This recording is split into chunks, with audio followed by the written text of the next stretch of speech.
It is primary election night here in California. Hello, everyone. I'm Chris Thomas. I'm Laura Painter. We're coming to you live on the ABC10 Plus TV streaming app. Polls just closed at 8 p.m. Yeah, we're following several key races from congressional seats to city council races. But the biggest race tonight, is the crowded race for governor.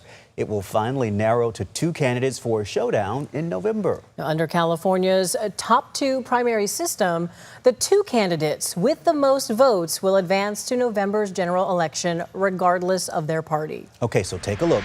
The leading Democratic candidates include Democrat Xavier Becerra, Tom Steyer, Katie Porter, Matt Mahan, Tony Thurmond, and Antonio Villaraigosa. On the Republican side, leading candidates are Steve Hilton and Chad Bianco. Joining us now are our Democratic strategist, Andrew Acosta, and Republican strategist, Nick Merman. Gentlemen, thank you so much for being here. This is an exciting night. Lots to chat about. We're starting off with the governor's race. When do you think the results will be coming in? Not anytime soon, potentially. Well, we should be getting the first batch of results, which are the early votes, the folks that have voted over the last 20 or so days, 25 days, within the next few minutes, 10, 15, 20 minutes. But from there, it's anyone's guess as to how this thing turns out. We're in for a long couple weeks. How do you think the Democrats are feeling right now, Andrew? I think it depends on which Democrat you're talking to. I think Steyer's feeling good. I think they feel like they've got momentum. I think Becerra wishes this race would have ended 2 weeks ago because the $250 million advertising barrage from Steyer has made this race very competitive. You kind of read my mind. I was going to say I was just seeing online that some of the late-breaking folks, some of the late-breaking voters, if you will, in at least exit polls down in L.A., for example, were breaking for Steyer. And so a lot of people are kind of watching to see, will the polls be accurate? How accurate do you think they'll be? Well, there was a flurry of polls that were at the beginning of the month. Now what we're hearing is these later polls. We've conditioned now a bunch of Democratic voters that have become strategists, and they're calculating their vote. And some of them are saying, well, I'm going to vote for Steyer to box Hilton out. So how much of that really becomes, is it a real thing? We'll have to see. But clearly it's an issue because I've heard it from family members about, I'm waiting for the latest poll. They don't want to waste their vote. They don't want to make a mistake. And they know that Matt Mahan seems like a good guy, but he's not going to make it. So they're going to make sure that their vote counts. And that's what you're seeing. And the surge from Steyer at the end, his advertising was very much a permission structure for progressives to be for the billionaire. And I think that's the thing that's going to play out is how many folks showed up today voting thinking, I'm for the billionaire, why not? And the rush has been real. You said yourself in your own experience, your polling place today was jam-packed. Right. We know that there were 4 million votes that had come in, up until yesterday. There's probably another 4 million that are coming in, 4 to 5 million that are coming in today. So is turnout going to be amazing? No, but the back end results are going to be interesting. On the Republican side of things, we know when this race first started, there was a suggestion that perhaps the Republicans could manage to get two Republicans in November. And Democrats were concerned that perhaps they might get boxed out. What role did President Trump play? Man, what whiplash we've seen in this race over the last 4 weeks, right? To go from legitimate Democrat fears about getting boxed out of the top two to now Republicans being in the position where they could be eliminated tonight or over the next few weeks going into the general election.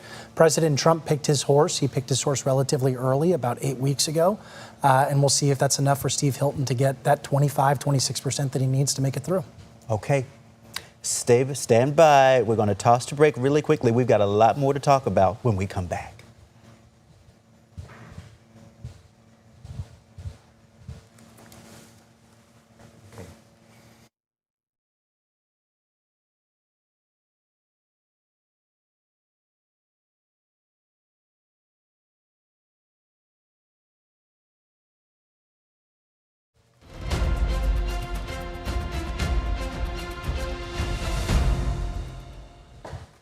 Hello, everyone. It is primary election night here in California. I'm Chris Thomas. I'm Laura Painter. Thanks for being here. The polls just closed at 8 p.m. And we are following several key races on the ballot, from congressional seats to city council races.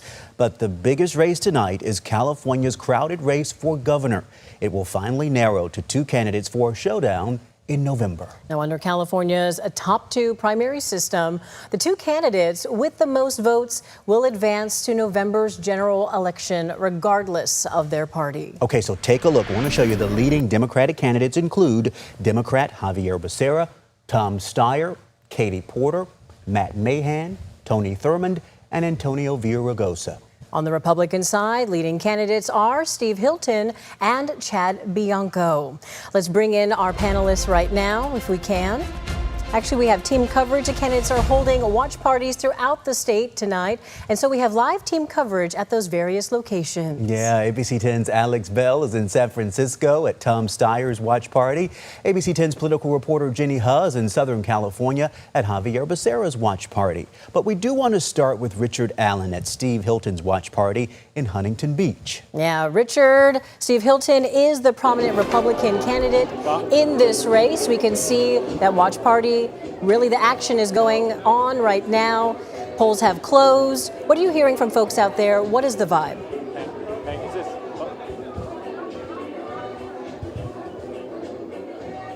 Well, that's right. Steve Hilton took the stage here just about an hour ago, and then that last hour before polls closed, his message to everybody was that it is now or never for California to make change. Now, he says that if Californians miss this opportunity tonight to send him as a Republican to the general election in November, he says that Californians will be stuck with 4 more years of chaos, high cost of living, high crime, high levels of homelessness. Now, right now, polls are placing Hilton in a dogfight with the coveted second spot with Democrat Tom Steyer. But Hilton said tonight that he is fighting to the last minute as if he is in third place to fight for every last vote, leaving nothing to chance. Now, you remember President Trump endorsed Hilton earlier this year. He was asked tonight whether or not that has helped him or hurt him. Now, he said he was proud to be endorsed by the president, but added that the most important thing is the results Californians could see if he is elected to governor, if that becomes a reality. And on that note, I asked Hilton earlier tonight what his first act would be if he is elected governor. Here's what he said. To cut people's costs. We got to cut your costs, help your businesses, fix our schools, put more money in your pocket. And the best way we can put more money in people's pockets is to take less money out of it. That means cutting taxes. And my plan is very straightforward. Your first 100 grand tax-free. Even Katie Porter agrees with that. So it must be right.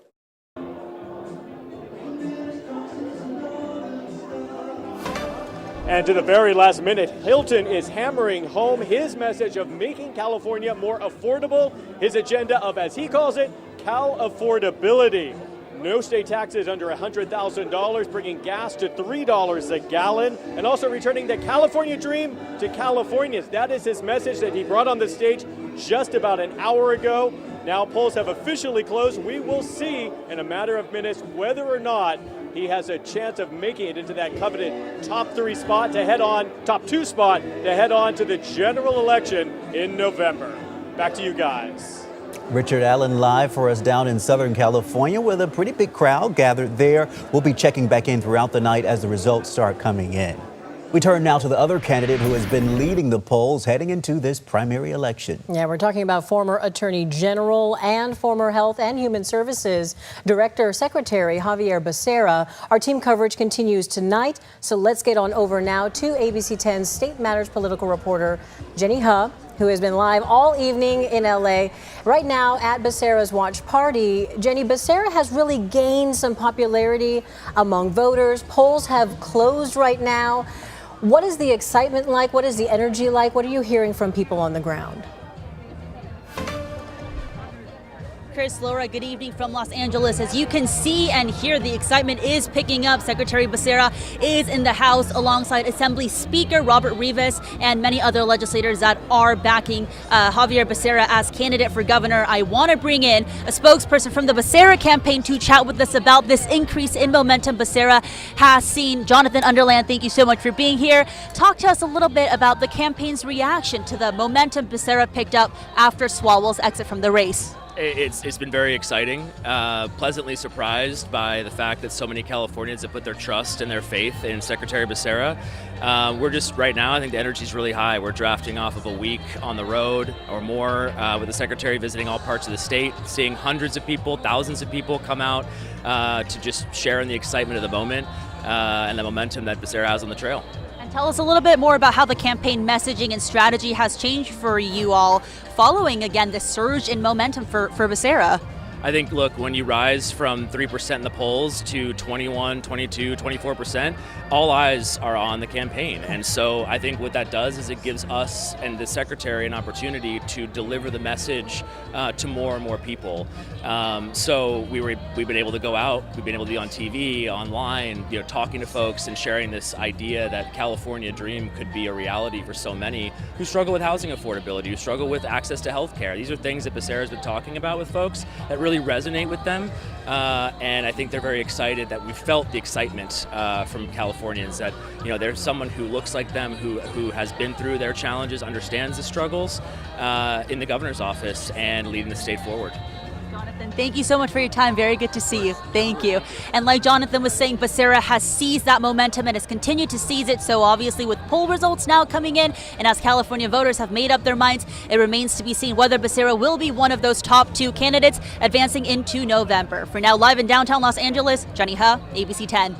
Okay, Jenny, we do thank you for that live update. Remember, we are just getting started. We're going to be checking back in throughout the evening as the results come in. But for now, I do want to turn to the candidate who is running, listen to this, the most expensive advertising campaign in the country this year. That's right. Democratic candidate Tom Steyer has spent or booked more than $195 million in ads for broadcast TV, cable, radio, with the tally still growing, according to data compiled by advertising tracker Ad Impact. ABC 10's Alex Bell is live in San Francisco right now at Steyer's watch party. Okay, so Alex, give us an idea of how things are going. Has the candidate arrived just yet, and when are we expecting to hear from him? We haven't seen him just yet. We're expecting him a little bit later in the evening. I don't know if you can hear, but things are really starting to get underway here. Doors opening, people coming in. And if you thought Steyer went out for his ads, well, he definitely went all out for his watch party. And really, he has been up and down the state all day today here in California. Earlier today, he was in Los Angeles, get this, at the metro station, really appealing to those voters and, trying to get those undecided voters who might still be wondering, who they should have voted for. Again, some of the top candidates outside of Steyer include Republican Steve Hilton and Xavier Becerra as well. Now, throughout this campaign, you might have seen a lot of ads from Steyer. That's because, again, he has spent more than $190 million in this campaign, more than any candidate, not just in California, but across the country for the primaries. But the big question of the night is whether that effort is really translating into enough votes to move to the general election. But look, no matter where the numbers stand, we know that cost-wise, this has really been one of the most closely watched races in California politics. So we are really excited to see those results come in. But we're going to get back to the party here in San Francisco, waiting on Steyer. His remarks again coming around 9:30 tonight, so we'll keep you guys posted. Reporting in San Francisco, Alex Bell, ABC 10. Yeah, Alex, hundreds of millions of dollars spent on the Steyer campaign. We'll see if those efforts really do literally pay off. We'll talk to you again soon. Thank you for the update, Alex. Another top candidate that we've been following is Republican Chad Bianco. Yeah, he told ABC 10 he's running for governor because he believes California needs stronger leadership and accountability. Yes, he's in Riverside County tonight, and that's where we find Steffi Roche. We're here in Riverside County for Sheriff Chad Bianco's gubernatorial election watch party. Now, the most recent polling shows the Republican at 12%. That is polling from Emerson College. And tonight, I caught up with Bianco, who says he's staying optimistic but has concerns overall. Do you think President Trump's endorsement of Steve Hilton had any impact on your campaign or the current polling number? I think it had a both. I think it affected both ways. There, on the Democrat side, on the no party preference, there's no one in the world. There is no world imaginable where Steve Hilton wins in the November election not only because he's a Fox News host, but because he's endorsed by the president. How does that work in California? It doesn't work. That's not what we want. As more results roll in tonight, we'll have the latest updates here from Riverside County. Okay, let's bring in ABC10's Walt Gray, who is in studio now looking at the results as they come in. And Walt, you've got some results for us, right? You're looking at the governor's race. Yeah, I would say we've got our first results. There are a couple of districts, congressional districts, which are not reporting yet, but the governor's race just popped up probably about 2 or 3 minutes ago.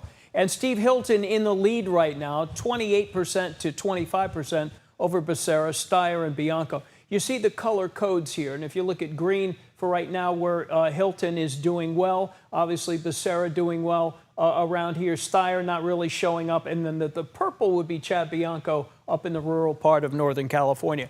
The results right now are coming in, and they're coming in from the people who voted quickly when they got their ballot in the mail. So that tends to be an older group. It tends to be a more conservative group. So the early returns that you're going to see are going to be basically from the people who voted in early May, not the people who just voted a few moments ago. So the early return right now, obviously, Hilton, Becerra, Steyer, and Chad Bianco, that's for governor.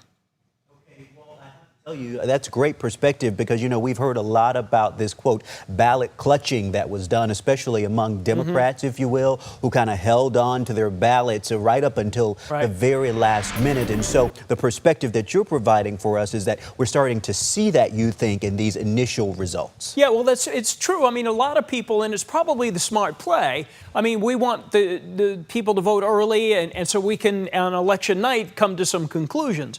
But obviously, a lot of people want to wait till the end. Maybe they're procrastinating, or maybe they're waiting to see who's going to have a scandal, or maybe something will flip their vote, or something will happen, you know, to determine. So why not wait till the end? So it's going to be a while, but that's how it's shaking out right now for governor. But I got a whole bunch of other stuff here that we're going to be visiting throughout the course of the night, too. Yeah, very interesting, Walt. You know, we're just 16 minutes after the polls close, and we're already seeing, you know, some Republican strongholds here really leading the way. There we go. You're circling Steve Hilton. I mean, seeing Riverside County. I don't see San Diego really popping up yet, but, you know, Orange County obviously tracking that as well. Do you want to zoom in on any of those precincts? Are you seeing anything else? There's nothing happening in San Diego and really Los Angeles, probably getting swamped by ballot counting right now.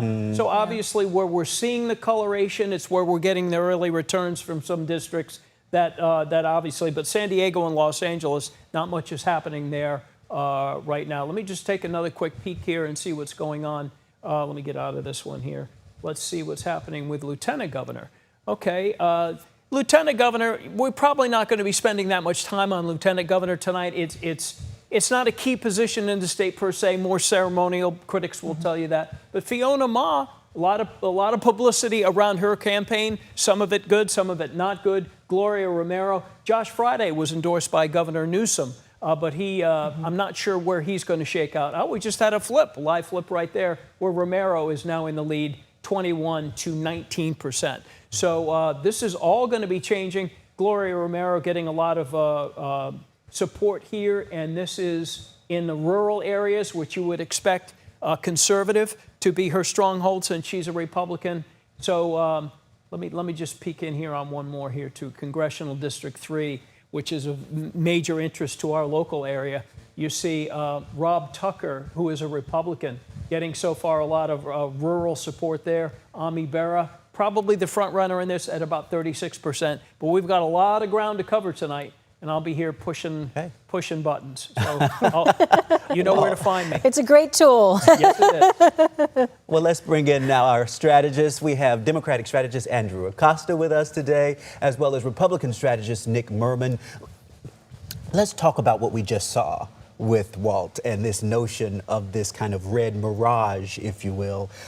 Do you think that we can extrapolate a great deal from these initial numbers, 8%, 13% reporting? Not a lot. The fact of the matter is that these votes that are being counted right now in really rural parts of the state, as Walt mentioned, aren't going to reflect the broader electorate in the state, right? Especially those urban voters in Los Angeles, San Francisco, the Bay Area, San Diego.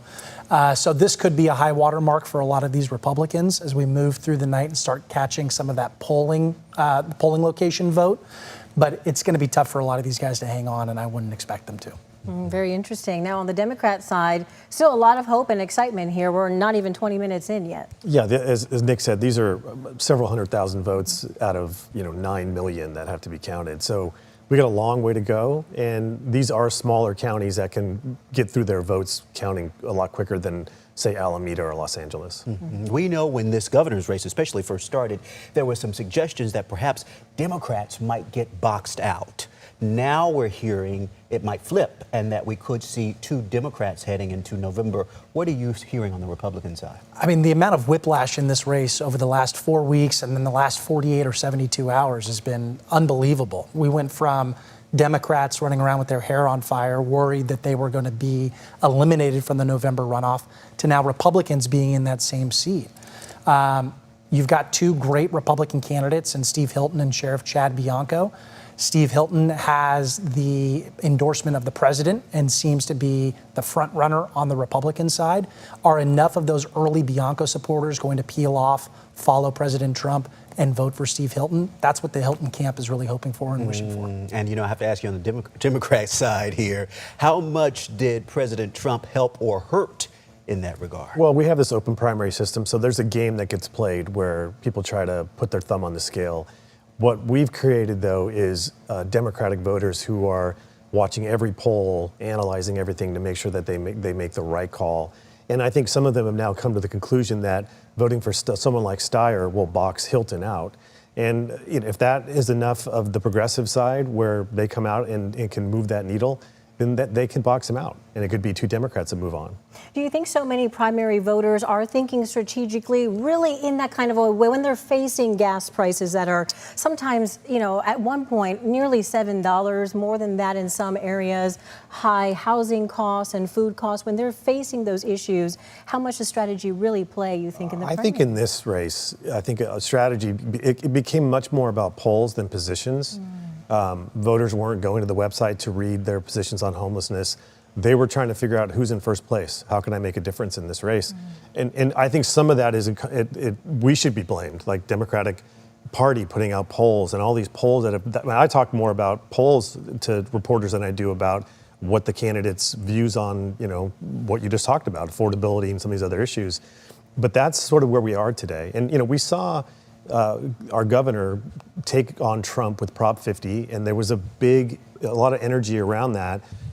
I don't know if all of that energy has come forward, but there's clearly we got to make sure that Trump and the Republicans don't win. That's definitely out there. Yeah, you make a really good point. And speaking of the cohesiveness, just really quickly touching on the Republican side, because there is more of that cohesiveness with the party, especially rallying around President Trump and with the endorsement of Steve Hilton, do you think their strategy might have to change? Should it become the top 2 being a Republican and a Democrat? Absolutely. I mean, the Republican is going to have to appeal to a whole bunch of voters that really don't like President Trump. I mean, President Trump's approval rating is in the gutter in this state. You can't win as a candidate statewide if you are trying to hold on to his coattails and ride to victory. So there needs to be a major recalibration for the Hilton campaign in terms of how they're talking about specific issues and the type of voter that they're talking to. In a primary, you're spending most of your time, if not all of it, talking to the base voter, talking to the base Republican. Andrew's folks are talking to the base Democrats. Now they've got to get outside that bubble, especially the Republicans, and start talking to independents, soft Democrats, try to win them over. Depending on what those top 2 results look like, right? Depending. That's why we're here. We're going to be watching it throughout the night. We are just getting started, folks. Stick around. We're back right after this.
It's election night. Thanks so much for staying with us. Indeed, our team coverage continues tonight. Results are coming in all across the region, and election workers are counting thousands of ballots as we speak. Yes, they are so busy. ABC 10's Gabriel Porras is live at the Sacramento County Elections Office, where counting, we know, will continue well into the night. Hopefully they brought their coffee. Gabe.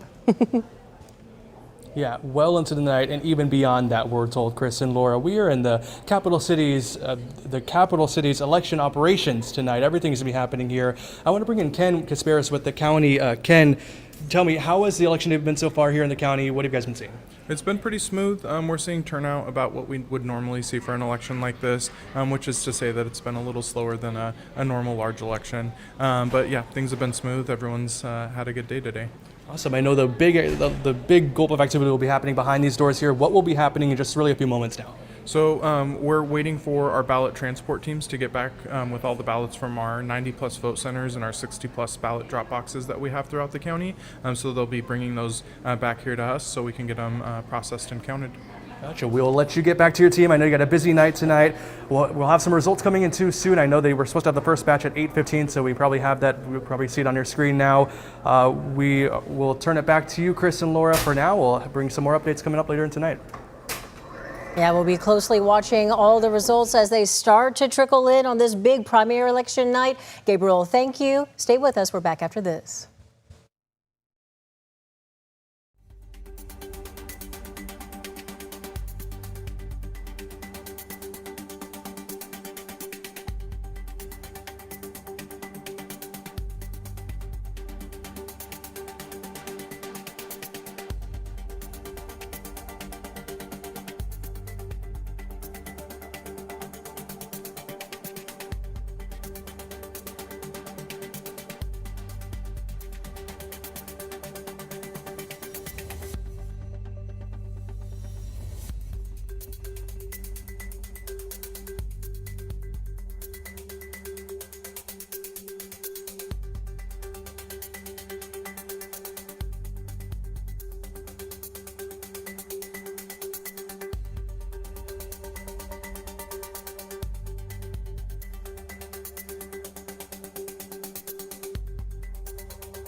Welcome back. Let's bring in ABC 10's Walt Gray, who's live in the studio tracking the results as they come in. And the cool thing about this, Walt, is we can actually see where candidates are performing well, where their strengths are. Yeah, good point, Chris. We're at 31% of the vote in right now. We've had a switch at the top in governor. Becerra is now on top at about 27%. He's in the gold, so you can see the areas right now. Los Angeles has just come in, and obviously that's going to be a Democratic stronghold. So obviously that has propelled him to the top spot. Just a little bit over Hilton right now, so 26.3 to 25.7. If you're a conservative, you're probably feeling pretty good about Hilton at this stage of the game.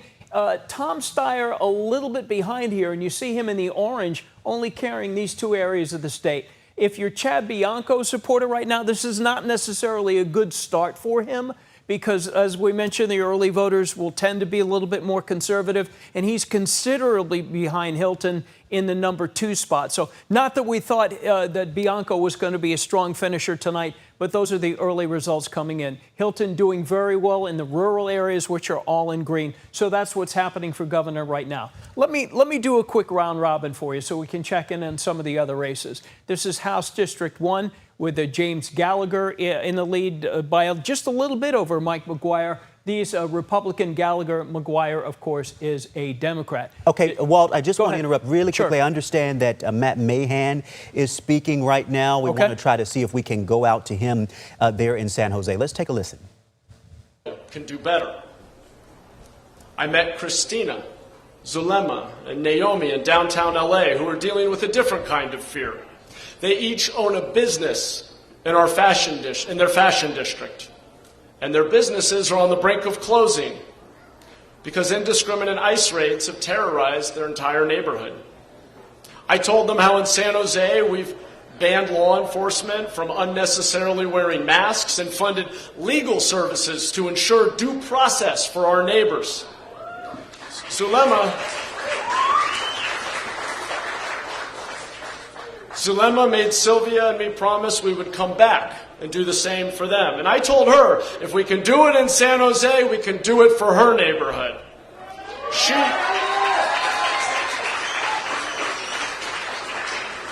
She has hope because we've proved California can do better. I met some folks in San Francisco last week. They are staying in the city's only sober living shelter, similar to the Salvation Army site we're helping to expand here in San Jose. They've chosen to get clean, and they want to be around other people who have chosen the same. They said something I've heard again and again from former addicts. There is no recovery without accountability, and there is no recovery without hope. They want to see that same hope for their friends who are still on the streets. I told them that I would keep fighting alongside them to change state laws that make it nearly impossible to create sober living environments in California.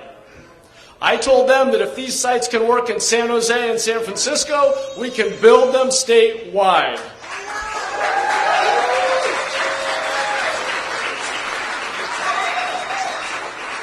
They have hope because we've proved California can do better.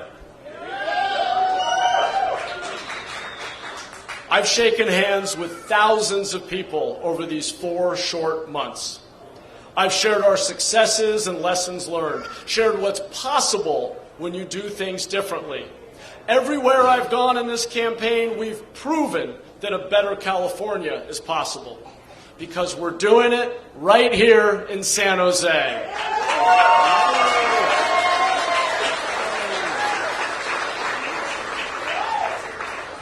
We didn't do it by promising the moon.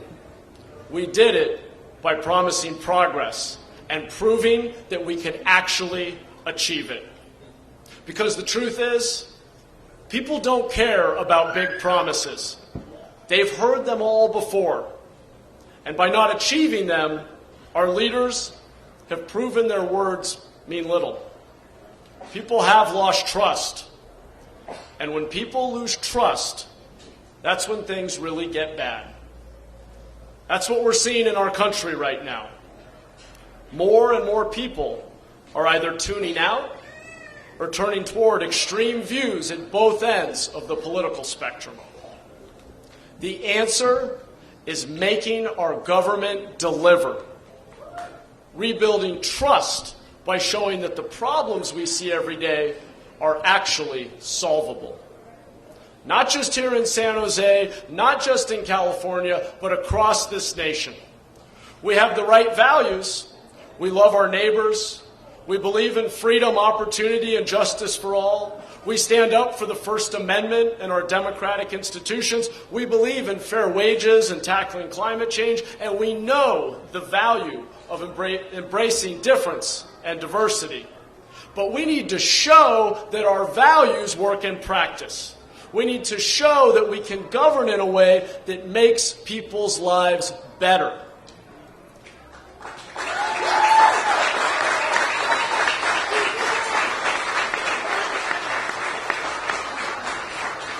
We need to show that we can make housing affordable as the for results working are starting to come in. I want to bring in our strategist. We have Democratic strategist Andrew Acosta with us and Republican strategist Nick Merman. Andrew, I have to ask you, Matt, he was the candidate of big tech, right? Silicon Valley was supporting him.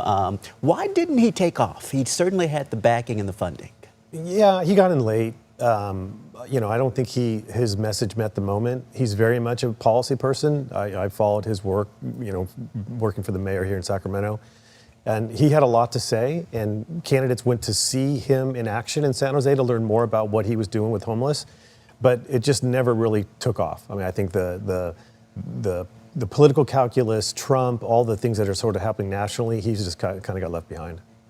And you know, when you talk about that late entry from the Republican side of things, we saw President Trump jumping in early, some would say, endorsing a candidate in this race, when some were saying, hey, maybe we should have taken a hands-off approach and see how things play out from the Republican side, because if you wanted two Republicans at the top of the ticket, you didn't need to consolidate the votes. For Republicans to have a legitimate shot of winning the governor's mansion in November, you needed a Democratic lockout. You needed two Republicans to get out of the primary and stop the Democrats from making it to November.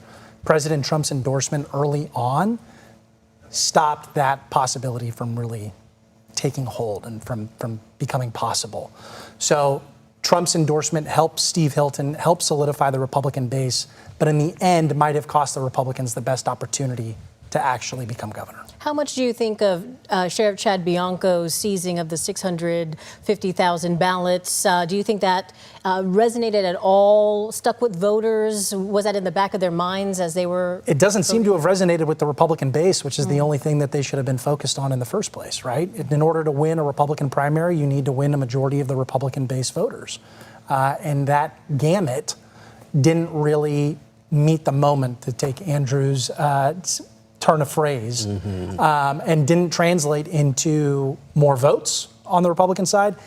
And more importantly, it didn't translate into the president's endorsement, which I really think was the end goal politically of doing that. You were trying to get the president's attention, if you will. Correct. Okay, I want to talk about something interesting here, and that is the role of social media influencers and AI in this race, because this has now almost become kind of a fight between at least the Democratic candidates on those social media influencers. Yeah, I mean, I think we've seen allegations of did Becerra's team, use bots to get a bounce? Steyer was paying influencers. I think that's sort of the wave of the future is, if my kids are on TikTok, are the people talking about a candidate on the payroll or not? And it's a little bit of a gray area of what we see, especially with some of these AI videos, where if I don't put the right disclaimer on a piece of mail, I get fined by the FPPC, the political practice board here. But these AI things are out there, and no one has a clue who's doing it, who's paying for it, and how it's getting moved around, and they seem to go viral pretty quick. Well, we had Batman in the race down in LA. Throwing tomatoes at Batman. Yeah. Right. I do think, we bring up a good point here. The younger vote, if, AI, social media, the influencers are getting involved, is this maybe spelling a new, fresh wave of younger voters getting more involved? I know they're, all eyes are on them. They can really turn out and change things. I think we'll have to see in 2 weeks who showed up and what that younger vote looked like. And this election feels older, more partisan, as Nick said. We're talking to Democratic progressive voters. Hilton's talking to his base. So I'm not sure if the younger vote and a heavy Latino vote shows up, but we won't know until the dust settles in a couple weeks. And the interesting thing with the social media influencer play, right? It may not translate into more younger voters turning out, but what it created were these constant news cycles and allowing the candidates to kind of take over the day's news as a result of what their influencers were doing online. And let's be honest. And that's where a lot of the value comes from, especially with a primary older voter base. And you've got a Trump-endorsed candidate down in LA who's doing really well, who was able to use AI to some effect. He's doing well relatively. Right. I mean, it's still Los Angeles. Right. Chris Pratt has run a... Spencer Pratt. Excuse me, the wrong Pratt. Yeah. Spencer Pratt has ran a very interesting race, right? Has gotten a lot of attention across the country. But at the end of the day, Los Angeles is Los Angeles, right? He may hit his 25% to move on, but that's not going to be enough to do it in November. Yeah, we're in the business of getting votes, not likes. And I think, some of this is about more of attention than it is about turning people into voters. And you're seeing that in LA right now. He's getting 28% of the vote, which Trump gets 25% in LA. So he's doing a little bit better than Donald Trump, but it's not like he's going to get, he's telling everyone he's going to get 50% today. That's not happening. We're going to see, because the results are coming in. We're going to be watching that throughout the night. Stick around for much more after this.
Let's talk weather now as we take a live look outside over Sacramento, the beautiful Capitol Dome right there. On this election night, results are starting to come in. You know, it was a really great weather day for voters at the polls. So let's bring in now meteorologist Brendan Minchef. June off to a frighteningly warm start. It's definitely a lot different than where May ended, right? We were in the 70s for most of that last week of May. So yeah, June off to a warm start. 91 was the high today in Sacramento, 94 in Stockton, 94 down in Modesto, 82 Placerville, 79 in Truckee, and 77 in Tahoe. That departure from normal, well, as you might expect, warmer than normal by 5 to 10 degrees in the valley, by plus 10 up in Tahoe. And today's high temperature, although not the warmest day of the year, that was 94 just yesterday, we did hit 91, so that still goes up on the board. We normally hit 95 degrees by this point in the year, and we have not yet been there. But we still got some more hot days on the way. Overall, a quiet but hot stretch of weather this week, and then we've got some more seasonal temperatures on the way for this weekend. 74 in Sacramento at the moment, 77 in Stockton, 83 down in Modesto, 75 Jackson, 64 up in South Lake Tahoe, and 59 in Truckee. We've got a nice onshore wind, about 25 miles per hour out in Fairfield and most of the Delta, and then across the valley we're looking at winds of about 5 to 15 miles per hour. So high temperatures tomorrow, we're going to be back in those 90s. 92 in Sacramento, 92 in Stockton, 92 in Modesto, 89 Sonora, 89 in Angels Camp, 88 Jackson and Auburn, 84 Nevada City, 76 in Truckee, and 75 in Tahoe. So that's Wednesday afternoon, and Wednesday morning starts off in those mid-50s. So, 50s in the morning to low to mid-90s in the afternoon. It's a pretty big warm-up, and that's what we'll continue to see all week long. We're going to stay in those 90s. So 92 tomorrow, about 96 on Thursday. Thursday likely the warmest day of the week. 94 by the time we get towards Friday, and similar temperatures up and down the valley. Placerville will stay in those mid to upper 80s throughout the week. And, by Thursday, South Lake Tahoe could be pushing 80 degrees as well. That's because this high pressure off to our west is going to work towards California as the week goes on. But you notice we've got some overall flow, that pattern flow out of the west. So that's going to mean some onshore winds. Should have some nice delta breezes towards the end of the week. You also notice this low pressure system going to be passing through Northern California over the weekend. Passing through the Pacific Northwest and for Northern California over the weekend. That means some cooler temperatures for us, maybe a little bit of some northerly winds, but overall it's just going to be some more seasonal temps. Instead of the 90s, we'll be in the 80s as we work through the weekend. Next week, we'll continue to stay close to seasonal in those mid to upper 80s, but something I'll be watching for is where this low pressure goes after the weekend. If it dives into the Intermountain West here and high pressure continues to build to our west, that's going to set us up for some northerly flow. That means some north winds and likely red flag warning, high fire danger. But there's still plenty of time for things to change. We're going to see how that develops, but it's definitely what I'm watching in the long-term forecast here. One other thing to let you know that we are truly moving into summer here. We've got Tropical Depression 1 out in the open eastern Pacific. It has a 90% chance of becoming Amanda within the next 48 hours. No threat to California or land. It is well offshore. Back here at home, we're in the 90s the next several days. Thursday, likely the peak of the heat. Then we're back towards seasonal over the weekend. So we drop into those middle 80s. We're back after this.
Let's get it right back over to ABC10's Walt Gray. Walt, you're exactly where everybody wants to be right now. We want to see the results, huh? Well, here are some of the results, and we've been focusing primarily on the governorship right now. Steve Hilton has now taken the lead, but again, the conservative older folks tend to vote early May, so the Republicans would have a bit of an advantage in the early results. But for Steve Hilton, it's pretty good. So everything in the green is his county so far. Becerra right behind him there. They're just virtually in a dead heat.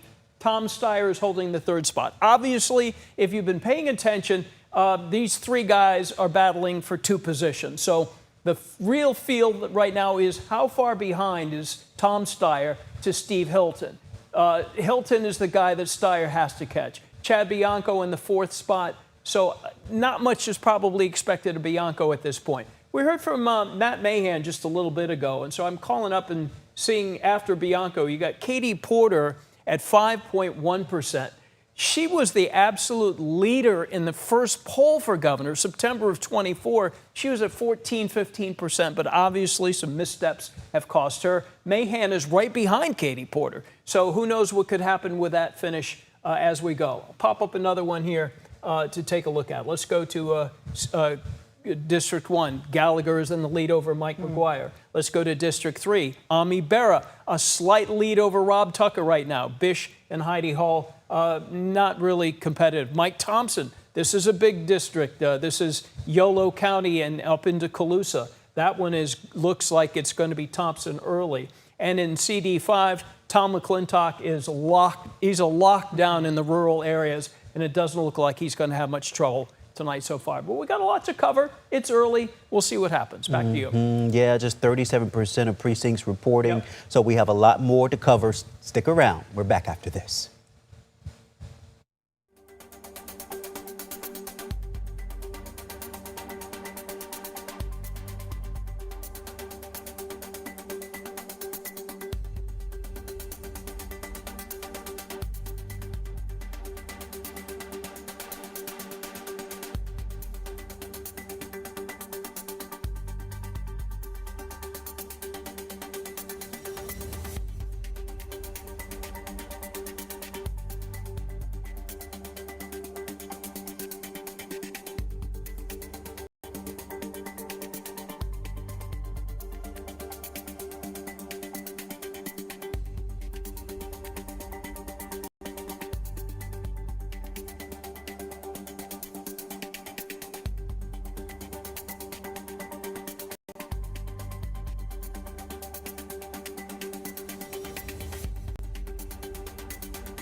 Okay, we've been talking a lot about the governor's race, but you might want to look at some of the congressional districts as well, right? And so if we can, once we have a moment, I want to show you some of those results because this is something that we want to watch throughout the night. So for example, there you see the governor's race there. We've been watching those results as they come in. We're going to bring in our analysts and let them kind of analyze some of the things that they're seeing with these numbers. You know, one of the reasons, what is it, like 60 candidates for governor, right? Yeah, 60 plus. Whoa. And so one of the initial concerns that people had was, well, hey, what would happen if we ran into a scenario where perhaps Democrats just kind of got in their own way, right? And that's why we've heard this conversation around kind of ballot hugging and ballot clutching, if you will, because allegedly Democrats wanted to hold off to see, well, who were some of the top candidates and how could we best effectuate or impact the results of this election. What are you seeing in this results now that we're seeing Steve doing pretty well so far? Yeah, and the most interesting thing is on that graphic that you just had up, it had the total number of votes that have been counted so far at about 3.8 million. That number is going to double, if not more than double, over the next week or so. So the results that we're seeing right now are the votes that were submitted to the county usually by Friday before election, so just a few days ago. Folks that voted 25 days ago to just 4 days ago. The electorate has changed drastically since folks first started turning in their ballots. The race has changed drastically. Xavier Becerra wanted to see more people voting when he was at the top of the polls and the clear leader. What you've seen over the last week is Tom Steyer make a move to the front. And a lot of these late voters could be voting for Tom Steyer, and that could totally upend this race. And you think the counting will be lasting many days, maybe into next week? We won't even know potentially the top two who are going to the runoff. That's correct. We're not going to know for several days. We may have a good sense of where things are going depending on where the trends are headed towards the end of the night as the results start to come in later. But we're not going to really know if the results stay this tight through tonight. We're in for a long couple weeks. Right, and to that point, the Democrats are not shaking in their boots just yet, even though we're seeing a lot of green on our results map so far, but it's still very early on. Yeah, I think if you're a Democrat, you're pretty confident that there'll be a Democrat. Becerra is going to make it in. Now, who's the second place, we'll still see. And that's playing itself out in a bunch of congressional races up and down the state. We have new congressional lines with Prop 50, and we're seeing a lot of this play itself out. And again, some of these races are not going to be determined. You might know who's the clear front runner, but who comes in second because it matters, right? That's what all the game is. Get in the top two, and you can recalibrate and go into November. Talk about the impact of money, right? Steyer spent, close to $200 million on ads and things of that nature. Will it pay off for him, do you think? Well, I think we were talking about this in a previous show about him hitting a ceiling of 15. Well, he's clearly past that. And, so is it paid off? It looks like it. And money has been thrown around in a ton of these races. And I'm not sure until the dust settles, we'll see if it's been well spent. Yeah, Mahan came in second as far as the funding, but still well below Steyer 10 times his amount. Right. It's an expensive state to, $4 million a week to get on TV in California. Ladies and gentlemen, the night is really still young, right? The results will be coming in and we will be here watching it all. We thank you so very much for being here with us. Stick around because we've got much more coverage on the ABC10 TV streaming app. We'll see you there. Let's keep the conversation going.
Well, it is primary election night here in California. We thank you so much for sticking with us, everyone. I'm Chris Thomas. I'm Laura Painter. Great to have you here. The polls have been closed for about an hour now. Votes are continuing to be counted. Yeah, we're following several key races on the ballot, from congressional seats to the very important city council races. But you know the biggest race tonight is what?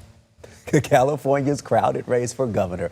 It will finally narrow down to 2 candidates for a showdown in November. That's right. Under California's top 2 primary system, the 2 candidates with the most votes will advance to November's general election, regardless of their party. And you know the leading Democratic candidates. They include Democrat Xavier Becerra, Tom Steyer, Katie Porter, Matt Mahan, Tony Thurmond, and Antonio Villaraigosa. And on the Republican side, leading candidates are Steve Hilton and Chad Bianco.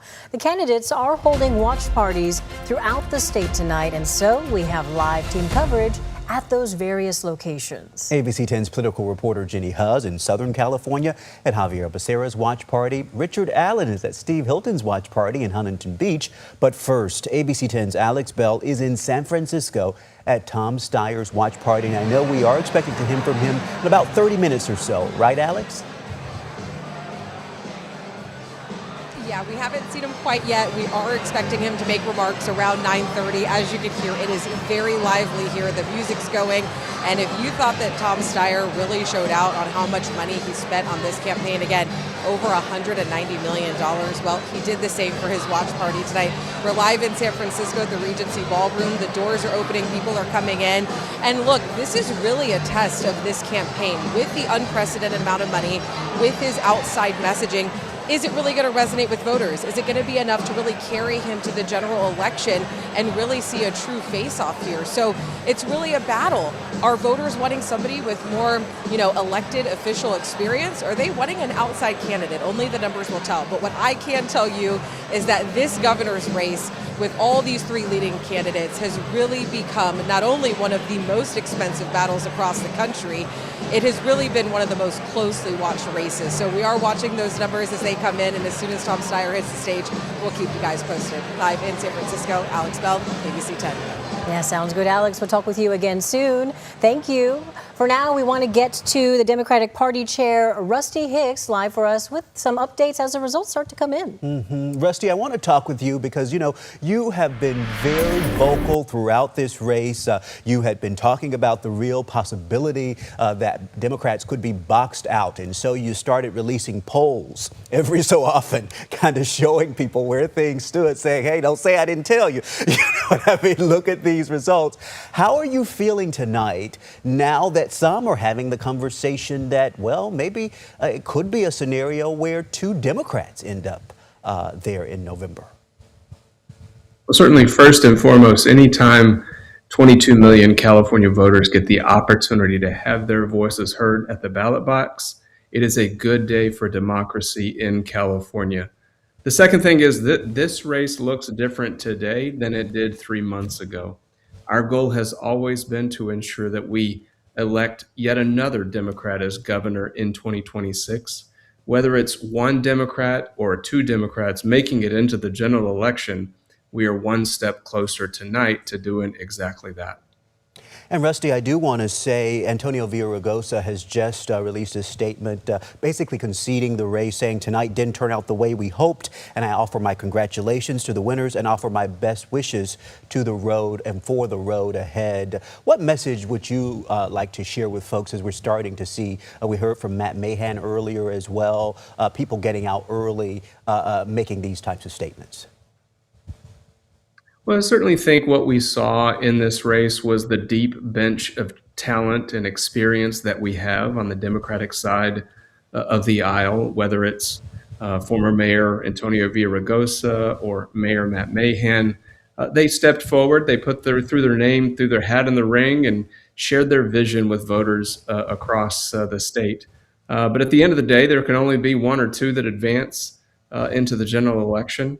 Again, we've got an obligation to ensure that California's leadership is strong, both here at home and abroad. Our leadership is more important now than ever before. Tonight brings us 1 step closer to doing exactly that.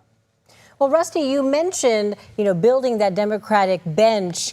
The fact that during the convention, the party did not coalesce and endorse one candidate. What do you think this says about, heading into the November midterms and the party beyond this race? Well, certainly we considered 8 candidates at our February convention. And so our threshold for endorsement is 60%. So it's pretty hard for one candidate to coalesce 60% of the delegates to get an endorsement. But I certainly believe that when we come out of this primary election, Democrats are going to be unified, not just to elect another Democrat as governor, but winning up and down the ballot, fulfilling the promise of Proposition 50, to help do our part to retake the House of Representatives and push back on a Trump administration that has come down on California in so many different ways. And so we've got a lot of work to do. California Democrats do this work every single day, knocking on doors, making phone calls, sending text messages, doing what it takes to win. And we're ready to do that in 2026.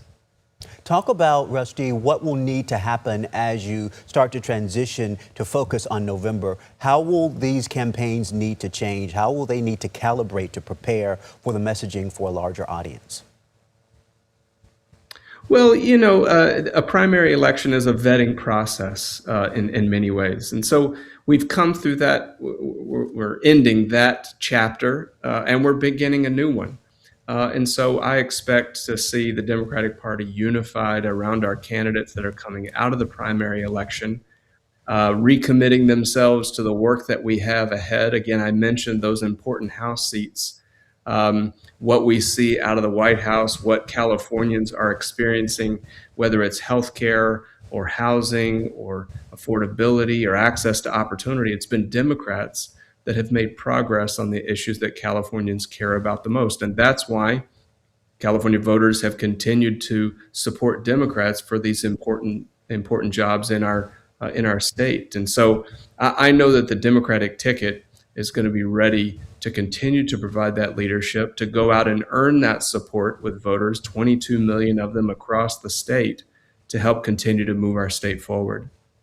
Okay, there we have it. Rusty Hicks, California Democratic Chair of the party. We thank you for making time to speak with us on this very busy night. For now, we do want to continue to follow a candidate who has been leading the polls heading into this primary election. Yeah, we're talking about former Attorney General and former Health and Human Services Secretary Xavier Becerra. So we want to get out live now to ABC10 State Matters political reporter Jenny Huh. She has been live in LA for us throughout the night. She's at Becerra's watch party right now. I'm hearing a lot of that excitement. It's been just over an hour for the polls closing. What are you hearing right now on the ground at Becerra's watch party?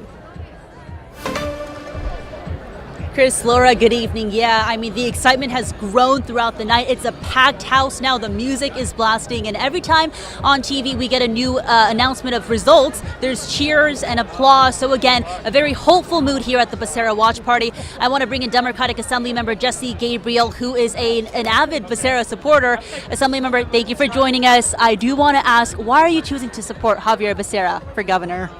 Well, it's obviously a very exciting night for those of us that are supporting Secretary Becerra. I'm supporting him because he's the most qualified candidate. He's somebody who has done the work, who has incredible values, incredible integrity. He has the experience, by far the most experienced candidate who has done the work to help Californians. And on top of that, is just a really kind and humble and thoughtful guy. And so I think those are the qualities that we need in our next governor.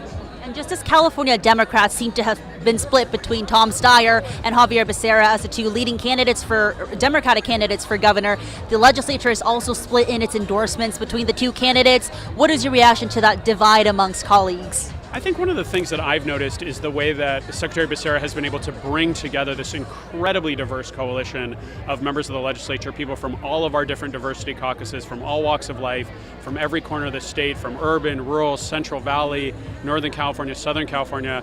And that's exactly what we need in our next governor, someone who's going to bring us together, who's going to focus us on our common purpose, on the higher good. And so his ability to bring people together, I think, is going to be an incredible asset for him when he becomes our governor. Good to see you outside of Sacramento. Thank you for your time tonight. Nice to see you in LA. Thank you as well. So again, that early excitement you see very much from legislators supporting Becerra, but also voters here who are on the ground. So much more to come throughout the night. For now, live in downtown Los Angeles, Jenny He, ABC 10. Okay, Jenny, we thank you for that. You know, Steve Hilton had been leading in the polls with Xavier Becerra heading into this primary election. Yeah, Hilton is the prominent Republican candidate in this race, endorsed by President Trump. Let's get you over to Richard Allen, who is live in Huntington Beach at Hilton's watch party tonight. Okay, Richard, tell us, how is the mood there as the results are starting to come in? We see Steve has been kind of going back and forth with Xavier Becerra for the lead so far throughout the night.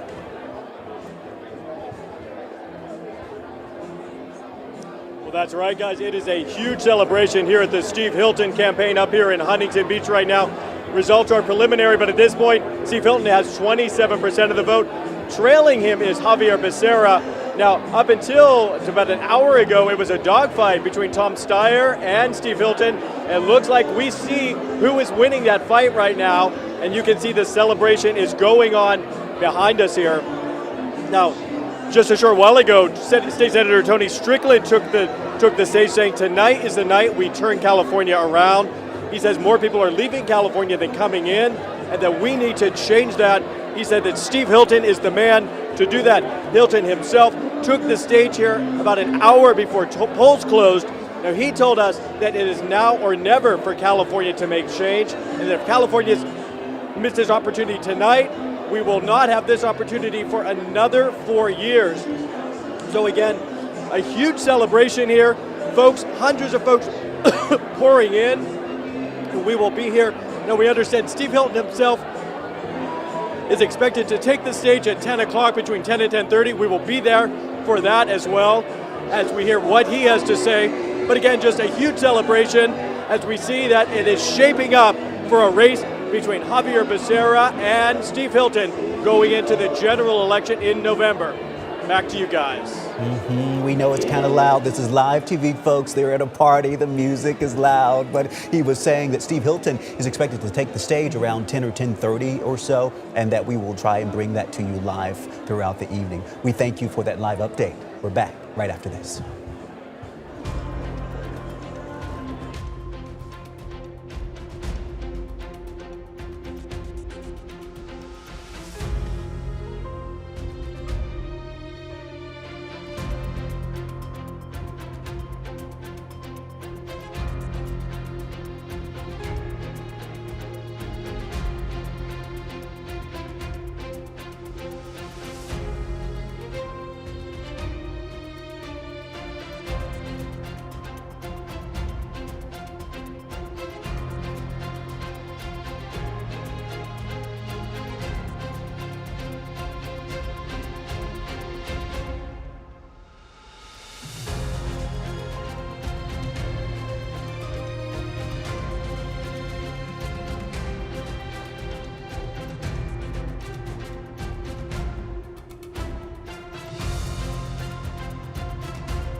Welcome back, everyone. Let's get over to our very own Walt Gray. There he is. He's the guy who has what we want to see, and that is the results. Hey, you know He's what? very excited about his new tool. Indeed, I was over here working on some pepperoni pizza, so I'll stop down on that for just a moment. We haven't talked about District 7 right now, and that's the Matsui-Mai Vang, highly publicized race there. Matsui comfortably in the lead. You would think that possibly these two would be in the November runoff, but the Republican Zachariah Wooden right behind Mai Vang right there. So we'll see if she can hold on to that second spot to force the runoff.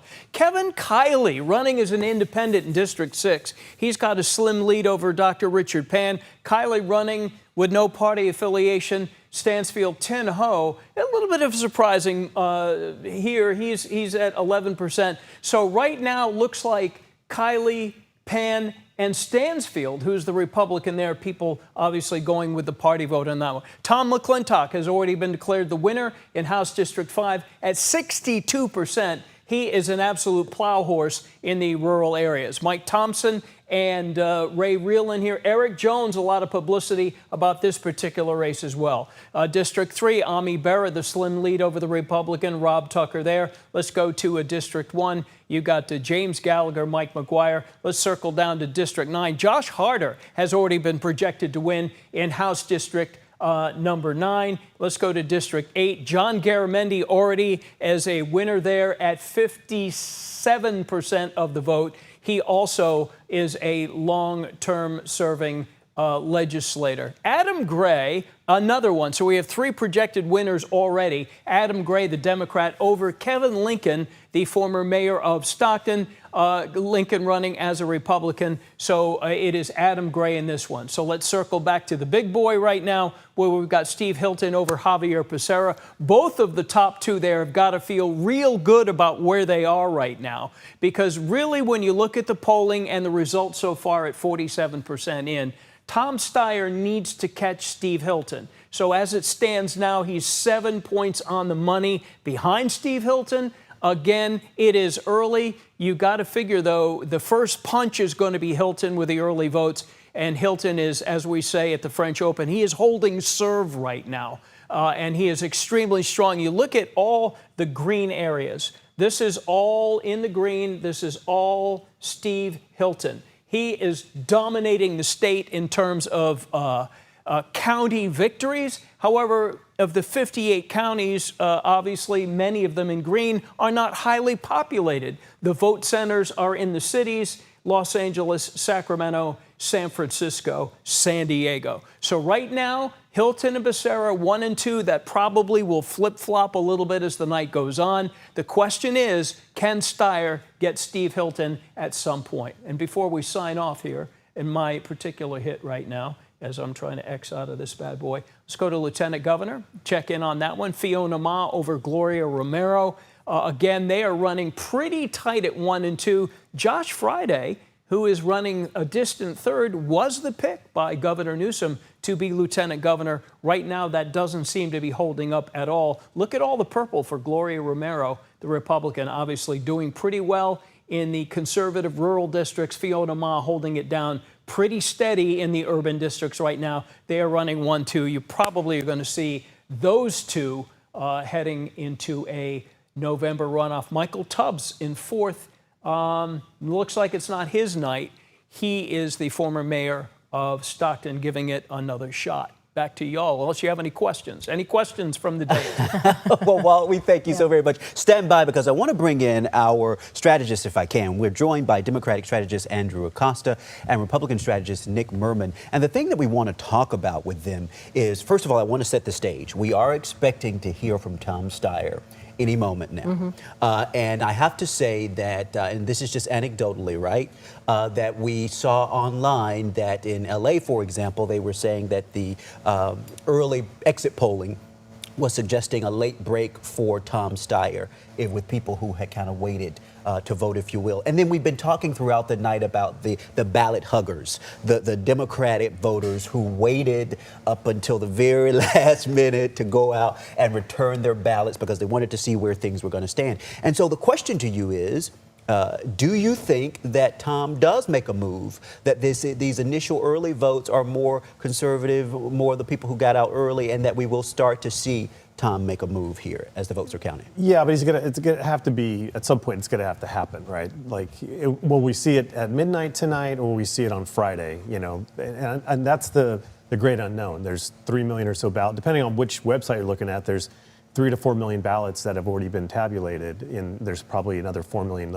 still left to go. So, you know, but he's going to have to start making some move to get a little bit of a trend line happening before we can say that all this bluster we heard about polls, late-breaking polls, became its reality. And we were hearing just into our ears from our producers that Antonio Villaraigosa had dropped out. Right. Any surprises there? I mean, he has been a staple in California politics since the mid-90s, but does he really? He kind of represents the old guard, perhaps. Yeah, what do you no, think? I think he had his moment. He took a shot, and it didn't really land. But remember, you know, Becerra was polling at 4%. I think Rusty Hicks wanted him to get out of the race not too long ago. So, you know, this is one of those things where I've learned in politics, you don't win unless you run. So some of these people just said, I got to give it a shot. And now a couple of them are like, good thing I stayed in the race because I'm in the, you know, I did okay. So a couple of them took their shot and didn't land as much as you would have liked, Mahan or Katie Porter. And, you know, they had their challenges. And, you know, it's a tough state to go from, you know, being an unknown mayor from San Jose, which is not a small town, but still, it's not, you know, the hub of San Francisco or someplace like that. So, you know, it's a long way to go from 0 to 60. Right, and speaking of just throwing your hat into the ring, Chad Bianco, I mean, really making a name for himself on the national stage, too, regardless of what happens tonight. Yeah, I mean, he literally threw his hat into the ring when he got into this race, a big cowboy hat. He gave it the old college try, right? And he stayed in it, even with all the pressure to drop out, to endorse Steve Hilton to consolidate the Republican vote. He stayed in it to the end, and he's been fighting. It's not going to be enough for him this time. He's going to remain a powerful voice in conservative circles, not just in the state of California, but nationally. And my hope is that his current advisors are telling him it's time to back Steve Hilton once this thing is done and dusted, because it's going to take a united Republican team to have any shot in November. And for all the questions about whether the president should have endorsed and was it too early and things of that nature, there are those who will say maybe that is what has helped consolidate what we do see in the way of Steve Hilton, and maybe that's what helps, if we do see the numbers go the way they are going right now, him being on the ticket in November. It absolutely helped. I mean, President Trump is unpopular in California, but he's extremely popular amongst Republican base voters. Without that endorsement, I know that there were Republicans thinking that there was a shot to get 2 Republicans into the top 2. I think that was unlikely from the start, even if you don't have the Trump endorsement. What was more likely to happen was a Republican lockout without Donald Trump picking Steve Hilton as the endorsed candidate. Indeed. Okay. Sounds good. Well, I have to tell you, I understand that we are getting a statement from Antonio Villaraigosa. I read a portion of that to you earlier. I just want to go through it if I can. He says, tonight didn't turn out the way we hoped, and I offer my congratulations to the winners and offer my best wishes for the road ahead. I'm grateful beyond words to my family, friends, organized labor, and community organizations who stood with us, our staff, and our volunteers. I ran for one reason. I love this state, and I know what's possible when leaders refuse to accept that things are broken. That's from Antonio Villaraigosa, who announced that he is going to concede the race. But, you know, it's one of those things where, you know, as you were saying earlier, you don't win if you don't try, right? You don't win if you don't put your hat in the ring. We've been talking about some of the Republicans and the decisions that were made. That is Chad Bianco, right? That's one of the Republicans who decided he was going to throw his hat in the ring. He told ABC10 he was running for governor because he believes California needs strong leadership and accountability. Yeah, I don't think we'll be done hearing his name after this election, that's for sure. He's in Riverside County tonight, and that's where we find Steffi Roche.